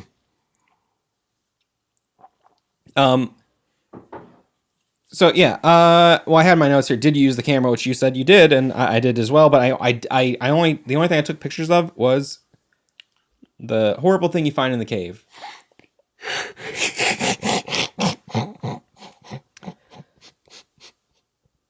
I love that. That's the only photo you took. Yeah, I was like, oh, I have the camera, and so I want to remember this. And there's a name on the bag. It is Brian. I wanted Goodwin. to say okay. I want to say Billy Graham. It is Billy Graham. It is a superstar Billy Graham, the pro wrestler. You go, thank you, Brian Goodwin. Delilah was like, oh, that's a name I haven't heard in a while. And she talks about how this guy, Ned, brought his son. And they're like, you can bring kids to the Firewatch? And she's like, well, I'm not really like a stickler for the rules. So I kind of looked the other way. And he was only here for like a bit of the summer and then he left. And, they left halfway through, yeah. Yeah, so it's like, it wasn't really a big deal. And we kind of just, whatever. But, she had a real fondness for the kid. She connected with him. They talked about wizards and wyverns or something. I can't remember what it's called, but it's D&D. It's it's their version of D&D. Yeah. And they talked about Vampire the Masquerade. He was like a nerdy kid, comic book geek, total loser, kind of guy that I would shove in a locker. And his dad was like a PTSD'd out. Yeah, he was a Vietnam vet guy. Yeah. So they didn't quite get along, but they, he struggled through the summer and then he left and she hasn't heard from him in a while, but she's sure he's fine. Yeah. Well, sure he is. All right, bitch. We'll see. We'll see who's fine after this. Day 3, you start by boarding up the window. You got to find some boards. They're just right around the area. Literally at the base of the this quest was stolen in Threshold, where you have to collect boards. And during this scene, Delilah asks you to describe yourself. She's like, well, I'm drawing you. Yeah. And I thought this was cool because Julia was also an artist, and she drew you, as you saw, in the sketchbook in the opening scene. Yes. And I could tell that, like, Henry was like, oh, and as soon as you learn that that's why she's asking, he's like, why do you want to know all this? She's like, well, I'm drawing you. And he goes, And that's like a subtle thing that I thought was like, that's good. That's good. That's good storytelling. It's good. It's well written. Yeah. You know what I mean? It's very emotionally This guy sounds like Chris Parnell, kind of. Henry. Chris Parnell. I could hear that. Yeah. Yeah, it's a very, like you said, grounded, but it's like it's emotionally grounded too. You know, the whole thing is very. So you later, late in the game, you do go into Delilah's cabin, her firewall, her tower, and you find the drawings she did of you. Yes, and it's not very good. Well, it's exactly as you described. Well, yeah, but I mean, she's not like it's not a great drawing. No, she's not as good as your wife. Yeah, your wife's way better. But I said Maybe I wear not now, tuxedos all the time, and I have a big curly mustache and stuff, and she got all that shit. There you go. Yeah. Oh, and shorts. I'm wearing shorts. Yeah, I said I'm wearing shorts, and she can see that you have I have shorts. a big beard. Yeah. Oh, I said yeah. I said I've been trying to dress nice lately, so I think I had like a collared shirt on in the picture. So that was a nice little touch. Day 9. You board up the window. Next day, you learn that the 2 girls have been reported as missing, or that 2 girls have been reported as missing. You don't know if they're the same girls, but you're deducing they probably are. Yes. Day 15. Delilah wakes you up. It's the middle of the night. You're talking to her. Wait a minute. You're actually talking to Julia. She says, "Good day, Henry." This is upsetting. Yes. You're having a dream conversation with your estranged wife who is basically dementia-addled. basically dead. The person you knew is gone. Day 33. Next day. Yeah. And so you're skipping large chunks of time. At this point, yeah. Yeah. But the whole time you're getting a little bit closer to Delilah. You're learning more and more about one another. So you go get supplies. They're up at the top of this peak. Yeah. Which I had gotten to when I was heading to the I think the Bear Point Ridge or whatever. I went the wrong way. Around here is also a cable car that connects the different towers and shit. And there's a big supply cache. And you get there, you open it up, and there's 3 boxes of supplies. Did you only take your own? I took all of them. No, I'm kidding. I only took you can take all of them. Oh, can you? Oh, that's fucked up. No, I only took mine. Later, Delilah will be like, "Did you only take yours?" And you'll be like, She's like, "That's fucked up. That was food for everybody. Why did you do that?" But as you chat, like you just no, I took only. Oh, okay. But you can tell you guys are getting a little closer. Like you're learning more and more about each other. You're sharing personal stories. She's asking you about your life in Colorado, right? And you can talk. You can basically you can deflect a little bit, but you do eventually be like, yeah, my wife, dementia. We're estranged now. I kind of just am running away from my problems. Just like, you should go see her. You should be together. And you're like, no, fuck you and fuck that. I'm not doing that. That sucks. She's boring now. Can't even fuck her anymore. Now it's wrong. It's ethically questionable. I'm so sick of like these limitations that society places on our cocks.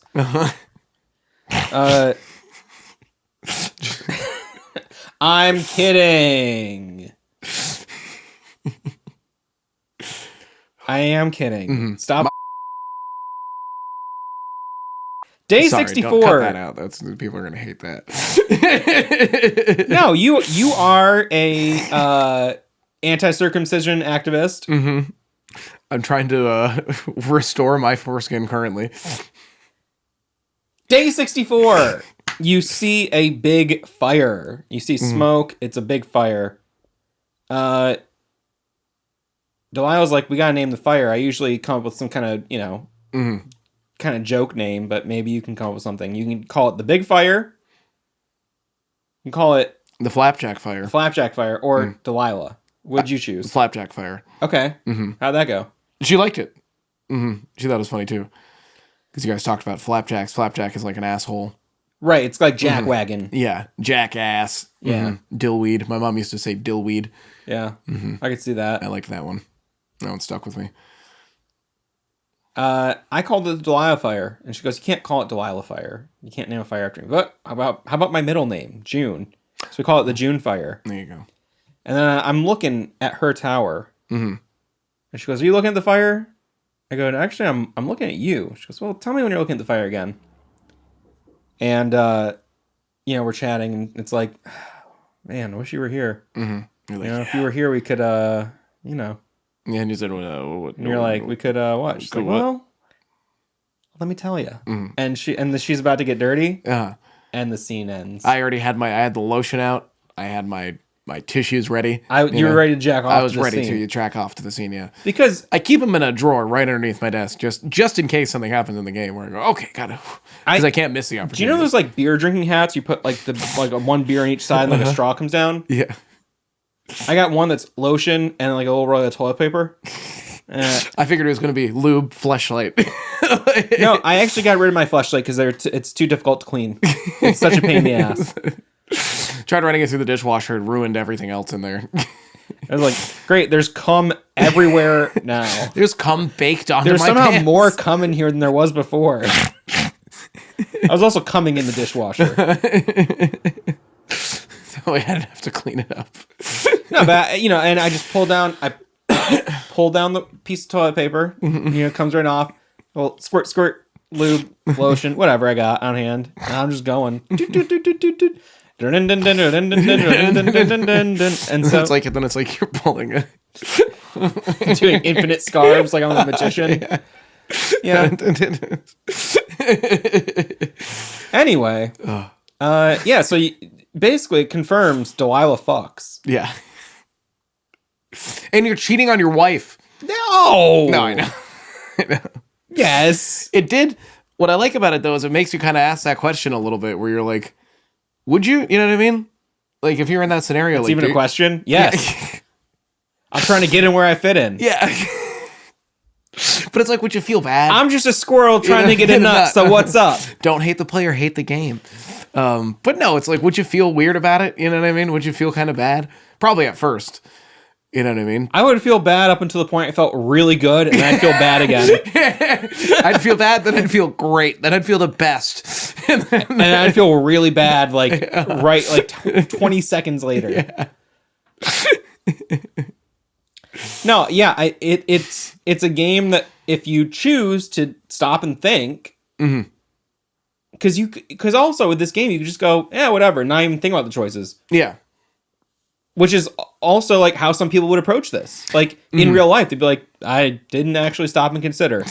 You know what I mean? Yeah. It's like you could just be, but if you do have like this like empathy for this person who is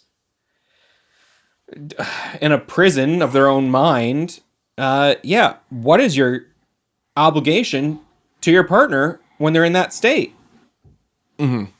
Emotionally, even for yourself. I don't know. It's like, it's a heavy question. Yeah. And what I noticed throughout the game, when you start, you have a photo of Julia out, and it gets turned face down throughout the game. And also, at points, you've taken off your wedding ring. I noticed that because you're allowed to put it back on at one point. I put it back on. I put it back on too, but it's like there's a lot of really women subtle... love a married man. I think there's an episode of Seinfeld where George is wearing the ring. Yes. It's a shame you're married. 'Cause I'd like to fuck you right here. And then you go, actually. And then he basically kills his wife in a later episode. No spoilers. For Seinfeld. No spoilers for Seinfeld. The 30-year-old show. I remember the last episode airing when I was like 9. Yeah, there's a lot of really subtle storytelling kind of cues throughout the game, like the wedding ring, that I don't know how much of that I picked up in my first playthrough. Like, I'm sure I did on some, but I'm sure like this is the kind of thing where I go, for replay value, I would say really paying attention to everything in the greater context of the story once you know what's going on. There's just like a lot of good like character development done through these little environmental storytelling things. Yeah. You like do not do your dishes. It gets dirtier. Dishes just keep piling up. You can do your dishes in Dustborn. Better game. Do you see cock in the first 10 minutes? They've added a big update to the game, so I'm going to say the jury's out for now. Yeah, okay. They may have added cock. In this newest fix, we added cock. I'm gonna say this. I'm trying not to talk too much about it because it's so early in development right now. What's that? There is cock in my game. It's not in the first few minutes. It is kind of a midway point cock, but it's a short game. Mm-hmm. So, but there is going to be you will see cock in my game, and it will be very small. It's pixelated. Not that the cock isn't not pixelated censored, but it's a pixel art game. So, and the character's only a 16 by 28 pixel height, so the cock cannot be that. It can be a few pixels at most. It might be big relatively, you know what I mean, but to us, it's small. Mm-hmm. In fact, in order to be visible, it would probably have to be relatively big to the character. Yes, and I'll be entirely honest. I have not drawn that part yet. I've only drawn the character clothed, but I'm thinking about it. Yeah, how to do it and how to make it move in a funny way in the walk animation. And I'm not joking at all. I'm dead serious. Anyway. Day 76. Henry decides he wants to go fishing. You go down to June Lake, I think it's called. Gone fishing. June Lake? No, that's not what it is. Something like that. Doesn't matter what it's called. Jonesy Lake. Jonesy. Mm-hmm. There's a clipboard on the rock where the stereo was before. It has transcriptions of your conversations with Delilah. What the fuck? You go further, you find a radio on the ground. What the hell? And you get punched from behind. What was that? You're like, Delilah, I just got attacked. I saw the name Wapiti on the notes. She goes, oh, Wapiti Station. You should go check that out. It's behind a giant chain link fence. Big old fence. You may have run into earlier in the game. I did. And you're like, I can't get in there. You like grab a big rock. You can try to smash the lock with a rock. You can't jump over it. She goes, well, there's some firefighters that were doing the controlled burn. You might be able to ask them for help. They're the kind of guys who would probably help you get in. You go there. There's like a Cub Scouts camp. Was she saying that because they still probably back then used even more? They use inmates to put out wildfires a lot of the time. You think that's what she was saying? I didn't pick up on that, but yeah, possibly. Yeah. And I think they still do that. Oh, they still do, yeah. Yeah, which is... I'm just not sure if it's always been the case. You know what I mean? I would assume so. They get paid like 10 cents an hour or something, you know what I mean, to go out there and be in hell. Awful. But hey, it's how America runs. You don't like it? I don't think we can change it. Honestly, I don't think we can change it. I would love to, and it is horrifying, and it's one of the just painful truths you have to accept about living in a country like this. Is that it is propelled by essentially slave labor, thanks to the for-profit prison system. It's disgusting and scary, and if you fight against it too hard, you will become one of those prisoners. There's no good way out of this one. It's true. It sucks. It's awful. You know. At least I have video games, right? Yeah, at least we have escapism, right? You find a big axe they left behind, which is actually called a Pulaski or something. Yeah. It's because it's got the sharp hook on the back of it. Now, something that we didn't mention earlier is when you're going back after you find out the power line's been cut. Okay? Oh, yeah, and you're heading... The phone line's been cut. Yes. You hear Delilah talking to someone. I think it's after that because it's when the fire's going on already, I think. Am I wrong? I think it's the same day. I think it's when you go back from having from finding the phone line being cut. You're probably right. But it's before where we are now, either way. She goes, huh? What? No, I don't think he has any idea. No. Yeah. And you're like, hey, what? Who are you talking to? What are you talking about? And she's not hearing you. Yeah. Because you can like call out. You can either just listen or you can like interrupt and be like, hey, your talk button's on. Yeah. And you go, okay, Delilah, what was that?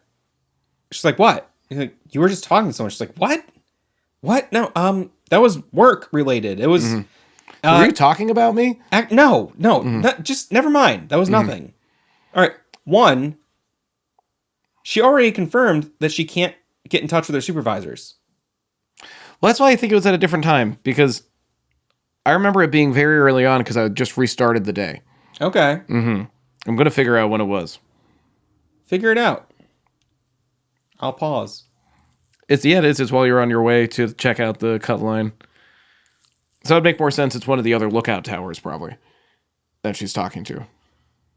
Right, but she says it's like one of her work supervisors or something. I think she says it's just work.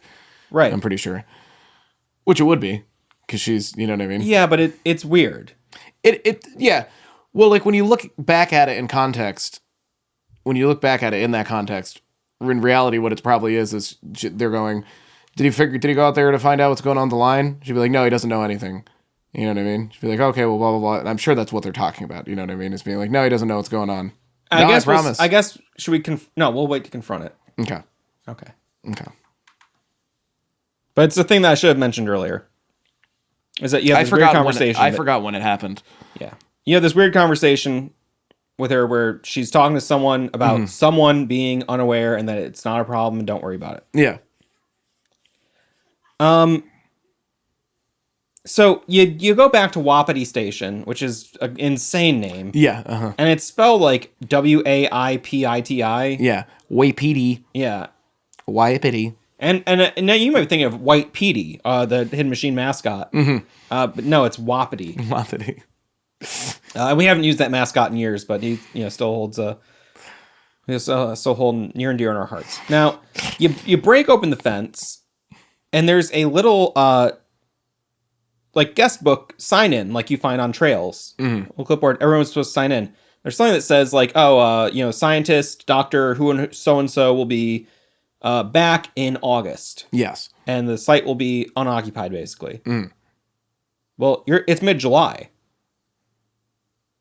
You go in, you find a bunch of communications equipment, scientific equipment, and then you find a wave receiver. Yes. Which is like a little handheld. It looks like the thing that the Ghostbusters have tied to their ecto packs. If you ever saw like... Oh, yes, yeah. When they... Yep.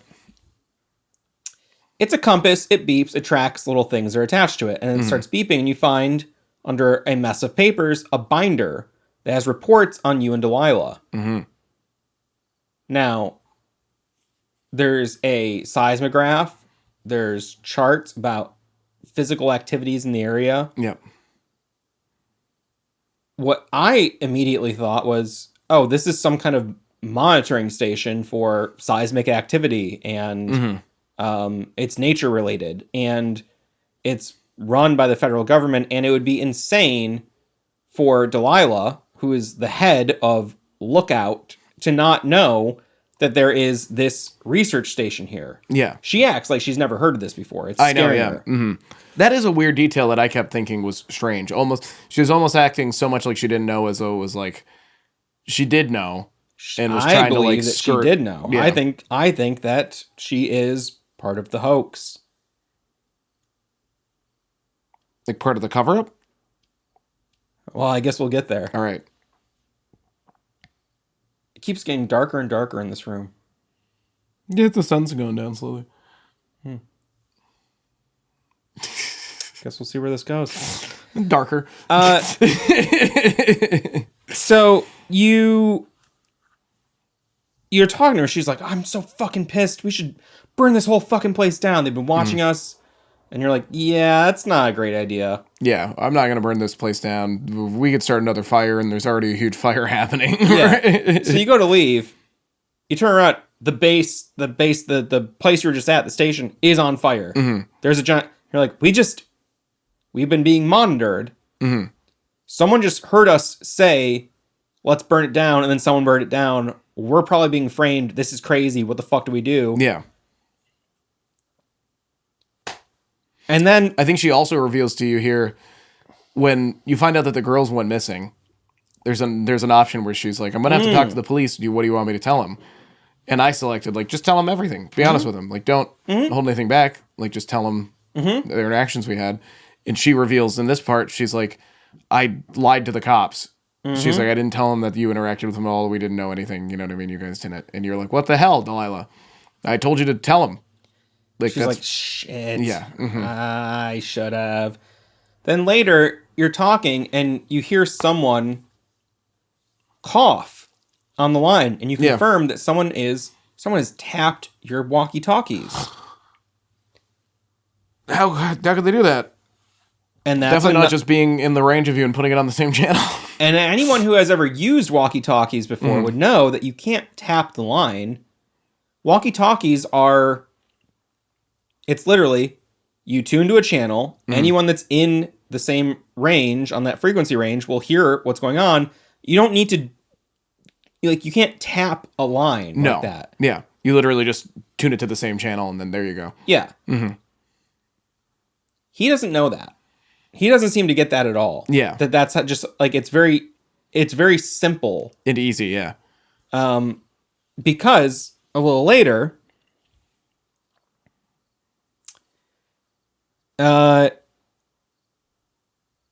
you get back to the place, eventually, the tower. This is where I first noticed the wedding ring was taken off. Delilah's like, hey, it's a great day. And you're like, why are you so chipper? Things are actually really fucked up. And she's like, well, ba ba ba ba ba ba ba ba. Great day to hit a guac, maybe. And you're like, I don't know what the fuck you're talking about. She's like, is that poster on your wall? And there's a poster identifying all the local trees. Fauna. And she's like, look at this one right here. And basically, she's giving you a code to go to Cottonwood Creek. Yes. There's a cottonwood tree. You go there, you find a cache, one of the locked cache boxes. She goes, I changed this one to 5678 instead of 1234. I tried to open it before she told me that. That's funny. With 1234. And then she goes, I changed it on that one. You go, yeah, I know. I just tried it and it didn't work. And I was like, oh, nice detail. That is a nice detail. And there's that's another thing I'll give this game is it's the best game ever. And it did a pretty fucking good job of giving you slightly different dialogue based on how you might approach a situation slightly differently, which is not easy to do. No, I can't imagine. It's a lot to keep track of, player agency and this kind of thing. So you find a new walkie-talkie. It looks like a very old one, actually. But you're like, oh, now we're on a secure line. Yeah. Which... This only works because Hank doesn't know that there's no such thing as a secure line with a walkie-talkie. Anyone could just... You could just change the channel you guys were talking on. Yeah. And then do it every time. You know what I mean? I don't know. Yeah. So whoever hacked the first one could just as easily hack the second one. Yeah. But she's like, now we have a secure line. Now we can talk freely.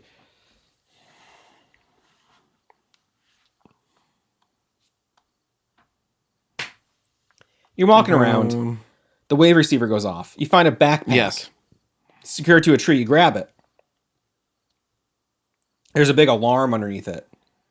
You smash the alarm with your axe. And in the backpack was a key to the cave gate. There's the gate down the cave. And Delilah's like, oh, man. Well, at least you're back in your tower. And you're like, I'm not in my tower. She's like, well, I'm seeing a guy in there.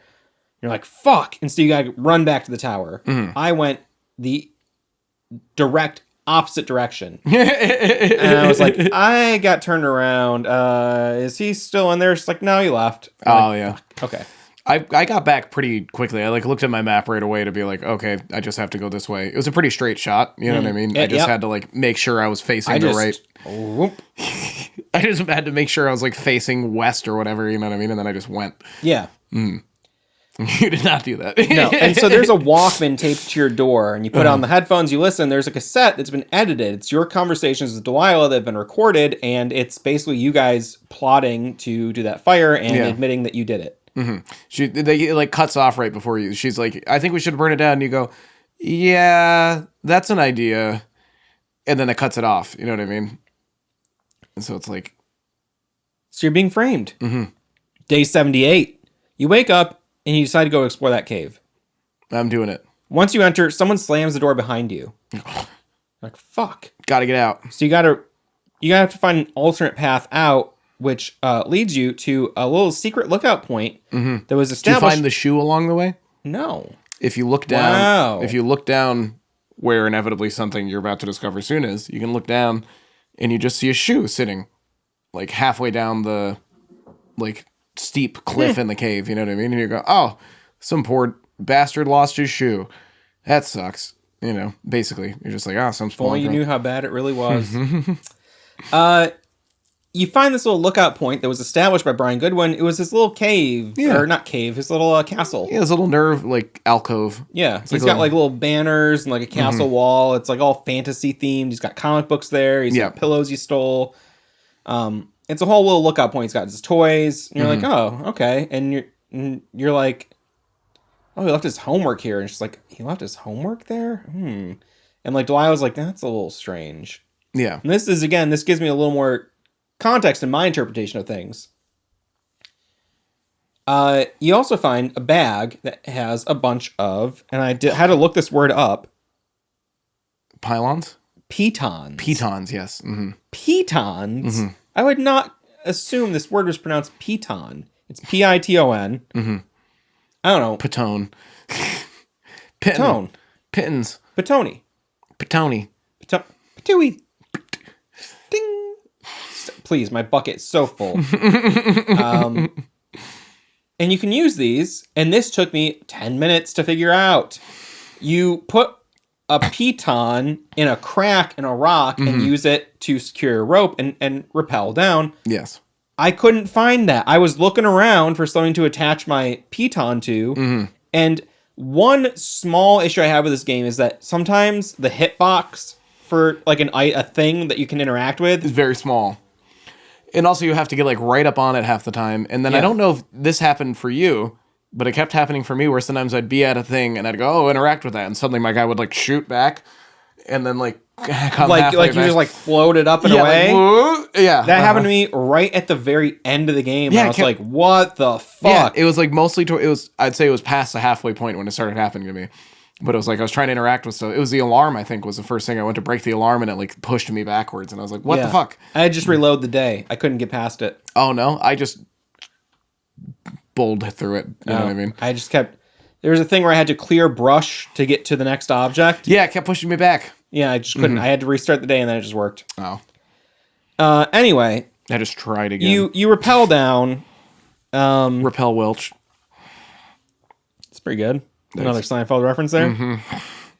And you get to go back down deeper into the cave now that you have these pitons. You find a dead body, the body of a young boy, Brian Goodwin. He's wearing dead. like the Wizards and whatever shirt. You know? Yeah. He did. He's missing a shoe too. You tell Delilah, found a body. She's like, oh no. You're like, it's that boy. And she's like, fuck. What the fuck? God damn it. Fucking hell.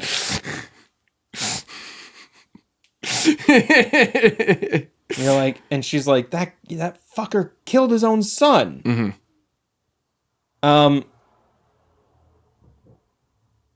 You're like, I don't know. I think it was an accident. I think he just kind of fell. Yeah. Seems like it was probably just an accident. Seemed like an accident to me. Or was it made to look like an accident? I don't know. Was the Vietnam War made to look like an accident? Was Jeffrey Epstein's death made to look like an accident? Wow, we are not talking about that anymore. Are you still talking about Jeffrey Epstein? Maybe we should stop attacking pedophiles, all right? That was... I don't know if I saw that out of context. Nope. It's him. I mean, he says other stuff before that where he's like, we need to stop attacking... He says something along the lines of like, there's like people, like, we need to stop attacking each other and we need to stop attacking, the scientists and we need to stop, going around attacking pedophiles. It's like, the way he slips it in is weird. Where you're like, what? If people don't know, this is a quote from Ted Cruz. One of Jordan's heroes for some reason. Very weird that you like that guy so much. I like he's a little rat man. Okay, I get it. So day 79, Delilah's like, hey, pack up. I think we're heading out. They're sending a crew out to get us. The fire's getting out of control. We got to get out of here. So as you head out, the wave receiver goes off. And you go, okay, well, I gotta check this out. And you're like, well, okay, well, meet me, but check that out first. Yeah. You follow the beep, beep, beep, beep, beep, beep, beep, beep, beep, beep, beep, beep, beep, beep, beep, beep, and you find another cassette. Yeah, and you put it, and there's a rope. And there's like your name. It's like Hank. Yeah. Check this shit out, boy. And it's Henry. He hates Hank. Oh, okay, yeah. Hey, fucker. He hates Hank. I don't think I got that dialogue. No. There's like at one point when she you're like leaving the cabin and she calls you Hank, and you go, "It's Henry," and she goes, "You don't like Hank?" And you go, "No, I don't actually." Interesting. That also lends itself to my theory in a way that I will explain soon. All right. It's Ned Goodwin, and he's like, "Well, figured you'd have to find out eventually." I didn't kill the boy. He fell. He was a little pussy who didn't know how to climb good. Basically, And he seems like he does. He's like, he just didn't fucking do it right. And it's like, Hank or Ned is seemingly mad at Brian for dying. Yes. And so after his son died, Ned just holed up in this national park and was just living in the park. Yeah. He was the one who would occasionally he would steal the supplies from the Rangers or whatever, you know what I mean? And just that was And he's decided now that you've like gotten and kind of figured out he's got to move now. Yeah. So you find like for some reason he left everything behind though, which I don't get. That I think because he knew it would burn up. Fair, yeah. But I don't know for sure. But it's like take your typewriter, you know what I mean? What do you want to take? Yeah. Oh. He travels light, and that's light for him. there, you know what I mean? And he's basically the whole thing about like trying to pit you and Delilah against each other, and the whole like the monitoring station, all this stuff. He's like, I made it up. I was trying to fuck with you to get you off my trail and make you it was just misdirection. You also find out the girls turned up. They weren't. Yeah, they're fine. They're fine. You find out all this stuff, and it's kind of like, oh man, I really let my imagination get away from me. Yeah. And when you tell Delilah, she's like, fuck. Now I need to like figure out like, do I tell them that Brian's body is down there? If I do, they're going to ask me about Ned. Yep. And then I'm going to get in trouble. I'm going to lose my job. Because she wasn't supposed to let a child be there. And I don't know. I am of the persuasion that she knew Ned was living in the forest, and she looked the other way on it. Why do you think that? Because I think that she was talking to Ned in the conversation where she's like, no, he doesn't know anything. It's fine. I think you're being paranoid. Then who would she possibly be talking to about, oh, no, it's fine. He doesn't know anything. He doesn't, no. And why would they be like,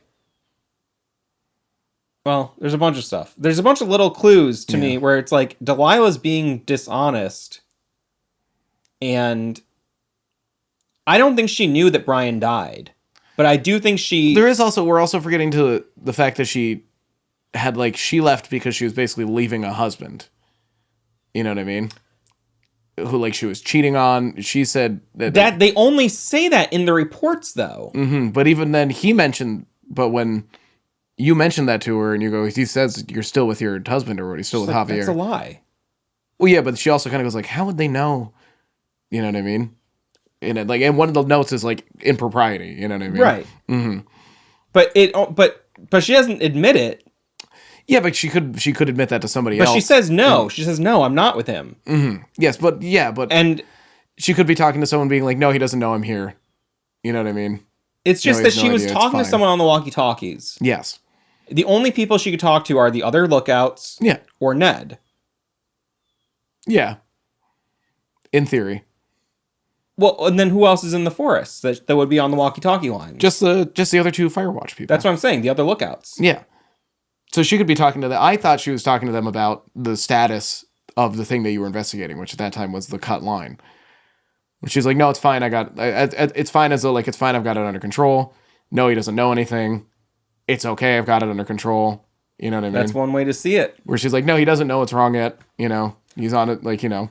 I think the reason I think it is because I think that she's basically now if I admit that the body's there, they're going to like know that I was also letting Ned live in the park. Maybe. That's how I took it. Maybe.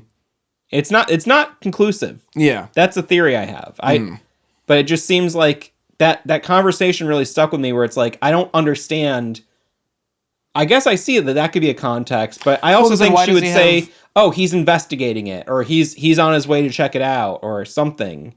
Yeah, but she also said she doesn't she doesn't talk to the other lookout people like she talks to you. Right, and the way that she, instead of being like, it's work related, actually, you know what? Just doesn't matter. It's none of your business. Like she got extremely defensive about it. Yes, which is why I don't think it was just her talking to a lookout. I think she was talking to Ned, because maybe, yeah.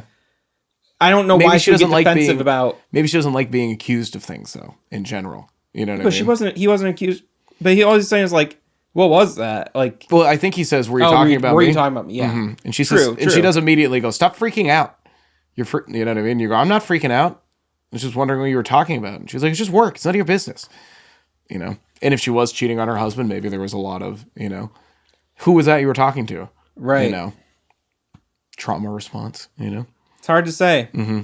Even though, I mean, you know, that's my theory, is that she, for one reason or another, looked the other way on Ned, didn't know, and then Ned lied to her saying, oh yeah, I sent the boy home. Mm-hmm. Maybe. It's possible. Yeah. I don't know. We can't know. No, it's one of those unknowable things. Mm-hmm. It's kind of like the story leaves you to ask, like, who was telling the truth? And you don't, you just have to figure it out for yourself, what you think happened. Mm-hmm. So eventually, you know, you find this confession, you tell her, and it's like, fuck, this situation sucks. The fire's getting worse. You're seeing the embers fly around. I thought this was really cool, the way you see the park and all these different, you know, daylight, nighttime. It's cooler, it's warmer. Then you're seeing the embers, you're seeing the smoke. It's like, it was cool to see the environmental shift. Yes. You get back to the cable car. You go to, you're like, I'm almost there. Delilah's like, well, they're here. I think I'm going to go with them. Mm-hmm. And I said, just wait for me. I did not. What did you say? I wasn't anywhere near there at that point. I had kind of been wandering around a little bit, and I think I'd gone the wrong way. And then I was like just basically outside of my Firewatch tower. Oh. When she was like, they're here. And I was like, I'll just go and I'll get there. You know okay. I mean? Well, I said wait. And she's like, I don't really want to like just meet you and then be stuck with this being in the shadow of a dead boy. And I was like, just please. And she's like, all right, I'll wait for you. I get there and she left. Oh. And she's like, sorry. I'm like, it's fine. You know, I got her little walkie-talkie headset thing on. Mm-hmm. I'm like, fuck it. It's fine. Whatever. I get it. And she's like, so what are you gonna do now? I was like, I don't know. I don't know. She's like, you should go see Julia. I'm like, I don't know. I'm not gonna do that. Yeah. I don't want to do that. I ended up going, yeah, I will. Okay. I will. Because first I asked her to move to Boulder with me. Yeah. And she was like, no, I'm not. Oh. I said you should go to Santa Fe and start a business with your sister. Mm-hmm. She's like, yeah, maybe. Yeah. I was like, you should move to Boulder with me. And she goes, oh, Henry, that's not. And she's like, I'm not going to do that. I really want to wish you good luck. I'm like, yeah, sure you do. Yeah. She's like, and I'm like, goodbye. She's like, I mean it, man. Good luck. Like, you know. Mm-hmm. You're like, mm-hmm. I said good luck as well. Something that did you notice? Oh, and then you leave. You get into there's a firefighter with a mask, which is, they never had to model a face in this game. Very smart. Yeah. Very very tight on resources here, and you get in and the game ends. Yep.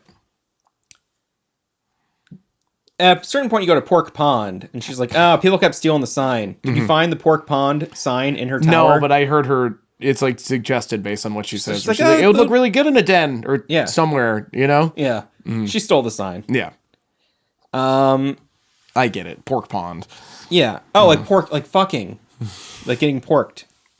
Like porkies. Let's get porked at the spot later. So you want to get porked? So you're left to kind of just like ruminate on like, was this person lying to me? Yeah. Who was lying to me? You know what I mean? Somebody was lying at some point, you Yeah. know? And it's like, it's just a game about people being insecure and running away from problems and all the different ways that this like domino effect can in ways that you would never expect. Yeah.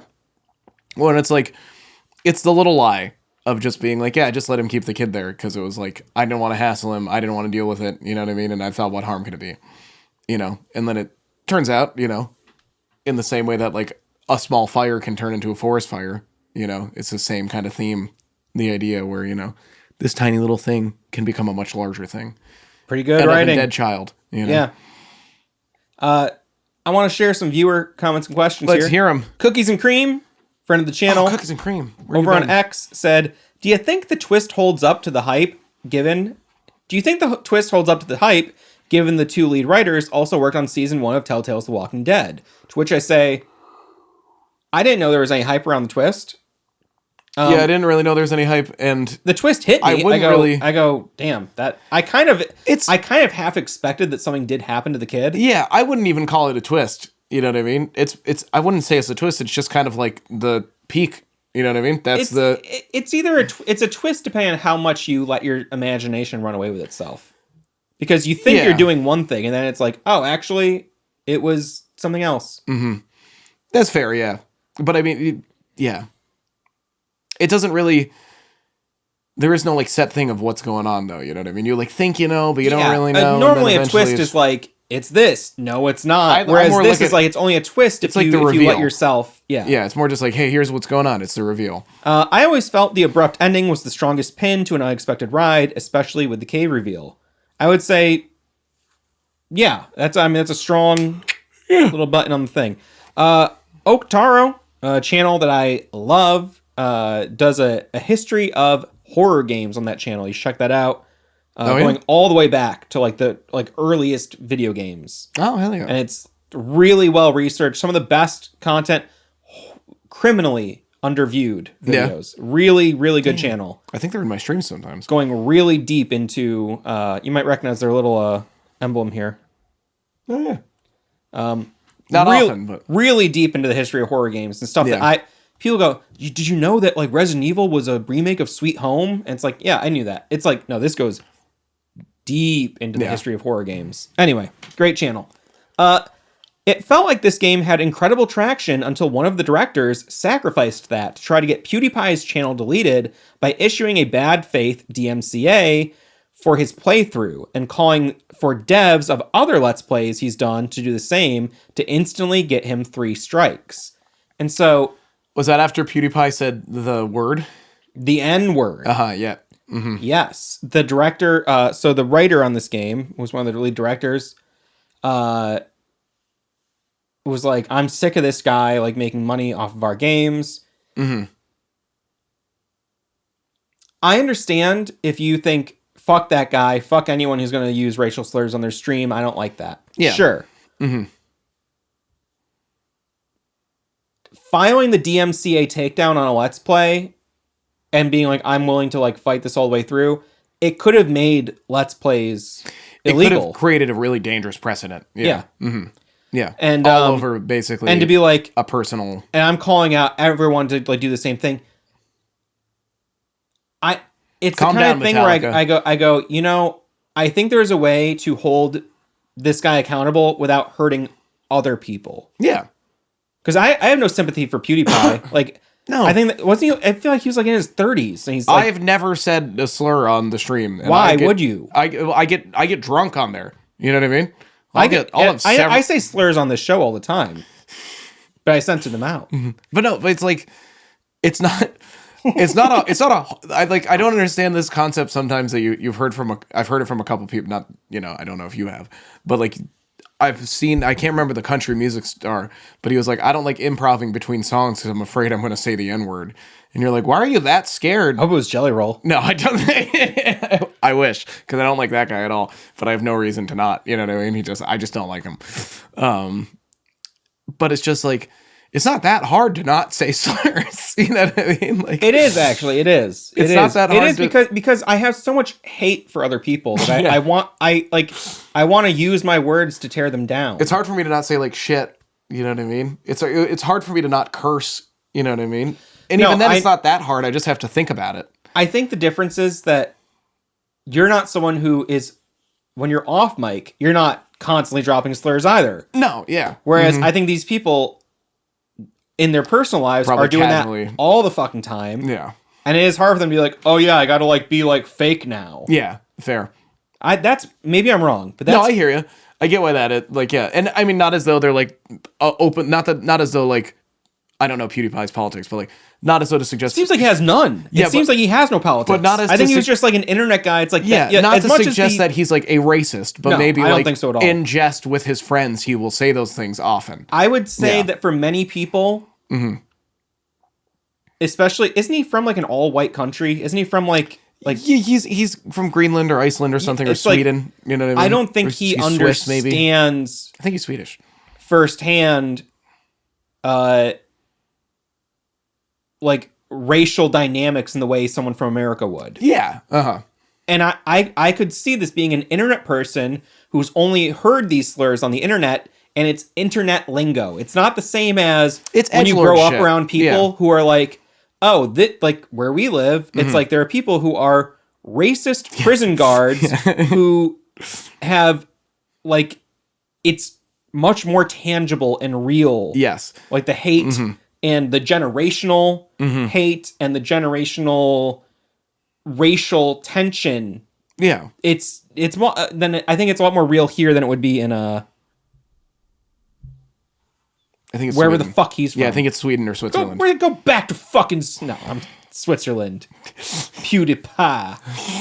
PewDiePie. No, but you know what I mean. It's and also Yeah. it's like, okay, the guy said a slur in a non-racially aggressive way. Yes. It's fucking stupid. And the reality But- is like, and not to be this guy either, but the reality is like, he is going to lose viewers. Yeah. I'm sure he lost a ton of viewers after that. And I I'm would sure he also lost say- some sponsorships. You know what I mean? Like, I don't fucking expect anything from him to begin with. I don't Yeah. look to him to go, is this someone I can trust to be like a good moral compass? I go, this guy's fucking, he makes He's a clown. obnoxious videos for children. He's a cartoon and It's character. like, I already don't respect the guy that much. yeah, he's just he's like a living So it's cartoon like, character. I don't know. He's not- It is kind of crazy to go like, hey, let's risk it all to get this guy taken down.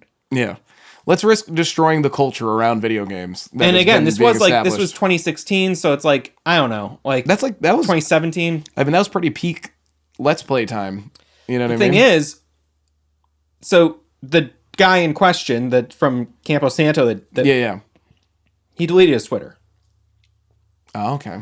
but I found evidence of a post where someone was like, "Well, look at this." Oh, and did he The also post just was gone, Yeah.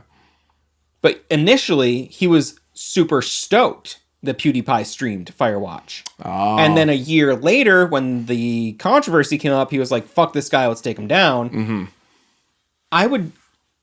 To me, it's just kind of like, when there are people who are saying ignorant shit, I don't think they deserve the same attention and resources that it would be like, if like, I don't know, like Nick Fuentes was streaming my game or something. I'd be like, no, this is actually a problem for me. This guy has a huge audience that is built on hate and prejudice. Yes. Whereas PewDiePie is just a fucking dude who plays He's just a games for dumb kids guy. and said something he shouldn't have. Yeah, I would assume it's just a mistake.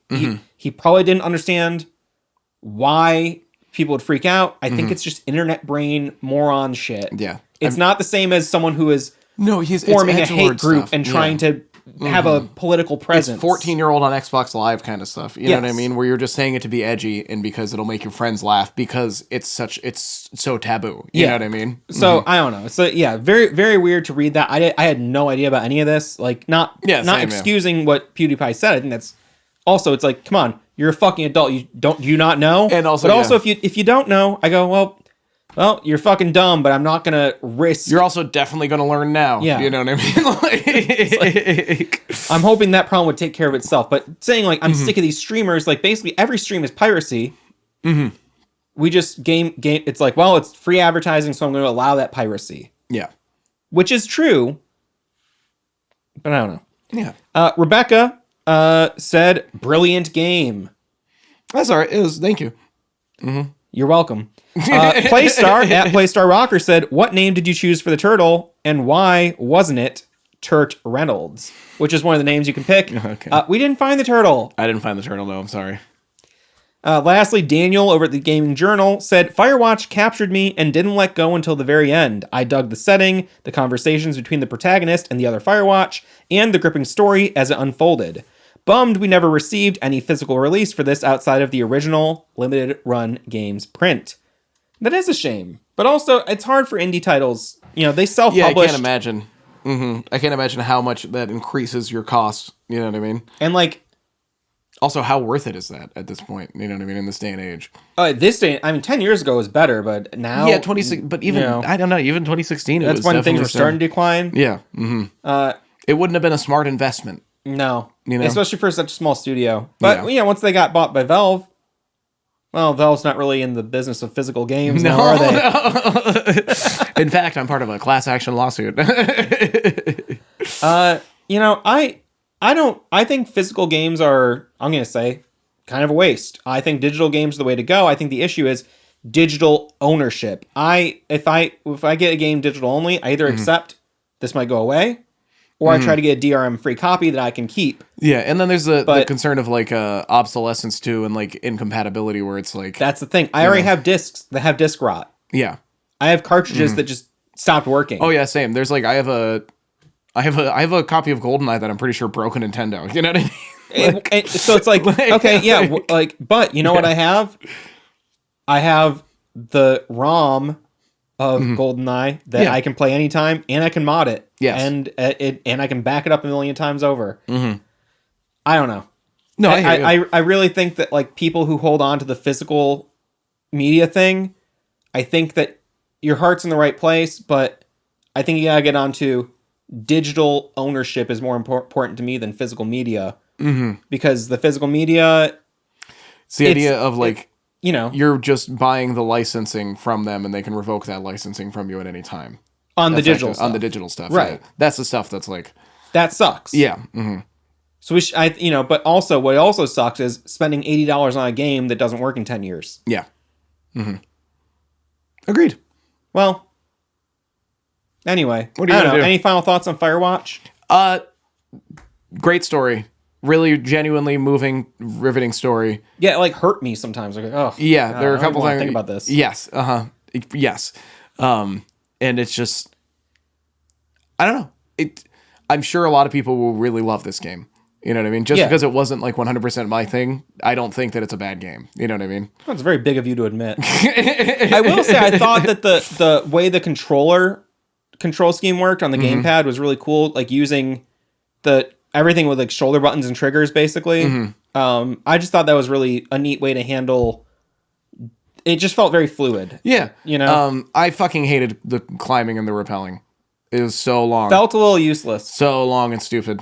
It was kind of a drawn out animation. It was just kind of me payoff. going, "Come on, let's just fucking get it over." It was like 4 seconds. Yeah, can I like hold X and just fucking slide down? You know what I mean? Risk that it. would have been nice. Can't. But yeah. That's my major complaint. Also, another thing, I'm glad they didn't do this, but when you first find that power bar and you eat it. I didn't eat it. Oh, I did. She tells you not to.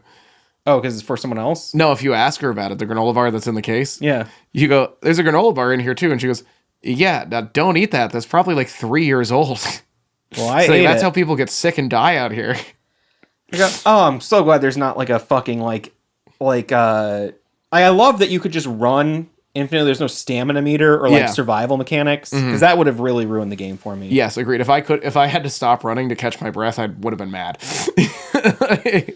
Only Alan Wake 1. Yeah. Only Alan can allow that. And even then, I kind of fucking hate him for it. That was when I replayed that on stream. That was the one thing where I was like, I fucking forgot about this. This sucks. You know what's funny? Is like Remedy even joked about themselves on their patch notes for Alan Wake 2. Yeah. Being like, yeah, we fucking fixed that. Yeah. we know that was not cool. Yeah, don't worry. You can run endlessly as Alan. Yeah. I get it's realistic that you can't just jog forever, you know what I mean? But it's like, fucking, who cares? I would have just wrote that I had infinite stamina. All right. Well, hey, thanks to everyone over on the channel memberships, the Patreon supporters, and everyone listed here as we go through this little credits list here, and I don't know. I guess this is the last episode of the show. It's been a good ride. We're gonna finish it off on a game I didn't really like that much. I just got a message from my wife downstairs saying that I left the burner on. So glad we didn't have a little Firewatch here in the house. Jesus Christ. Sorry. What were you making?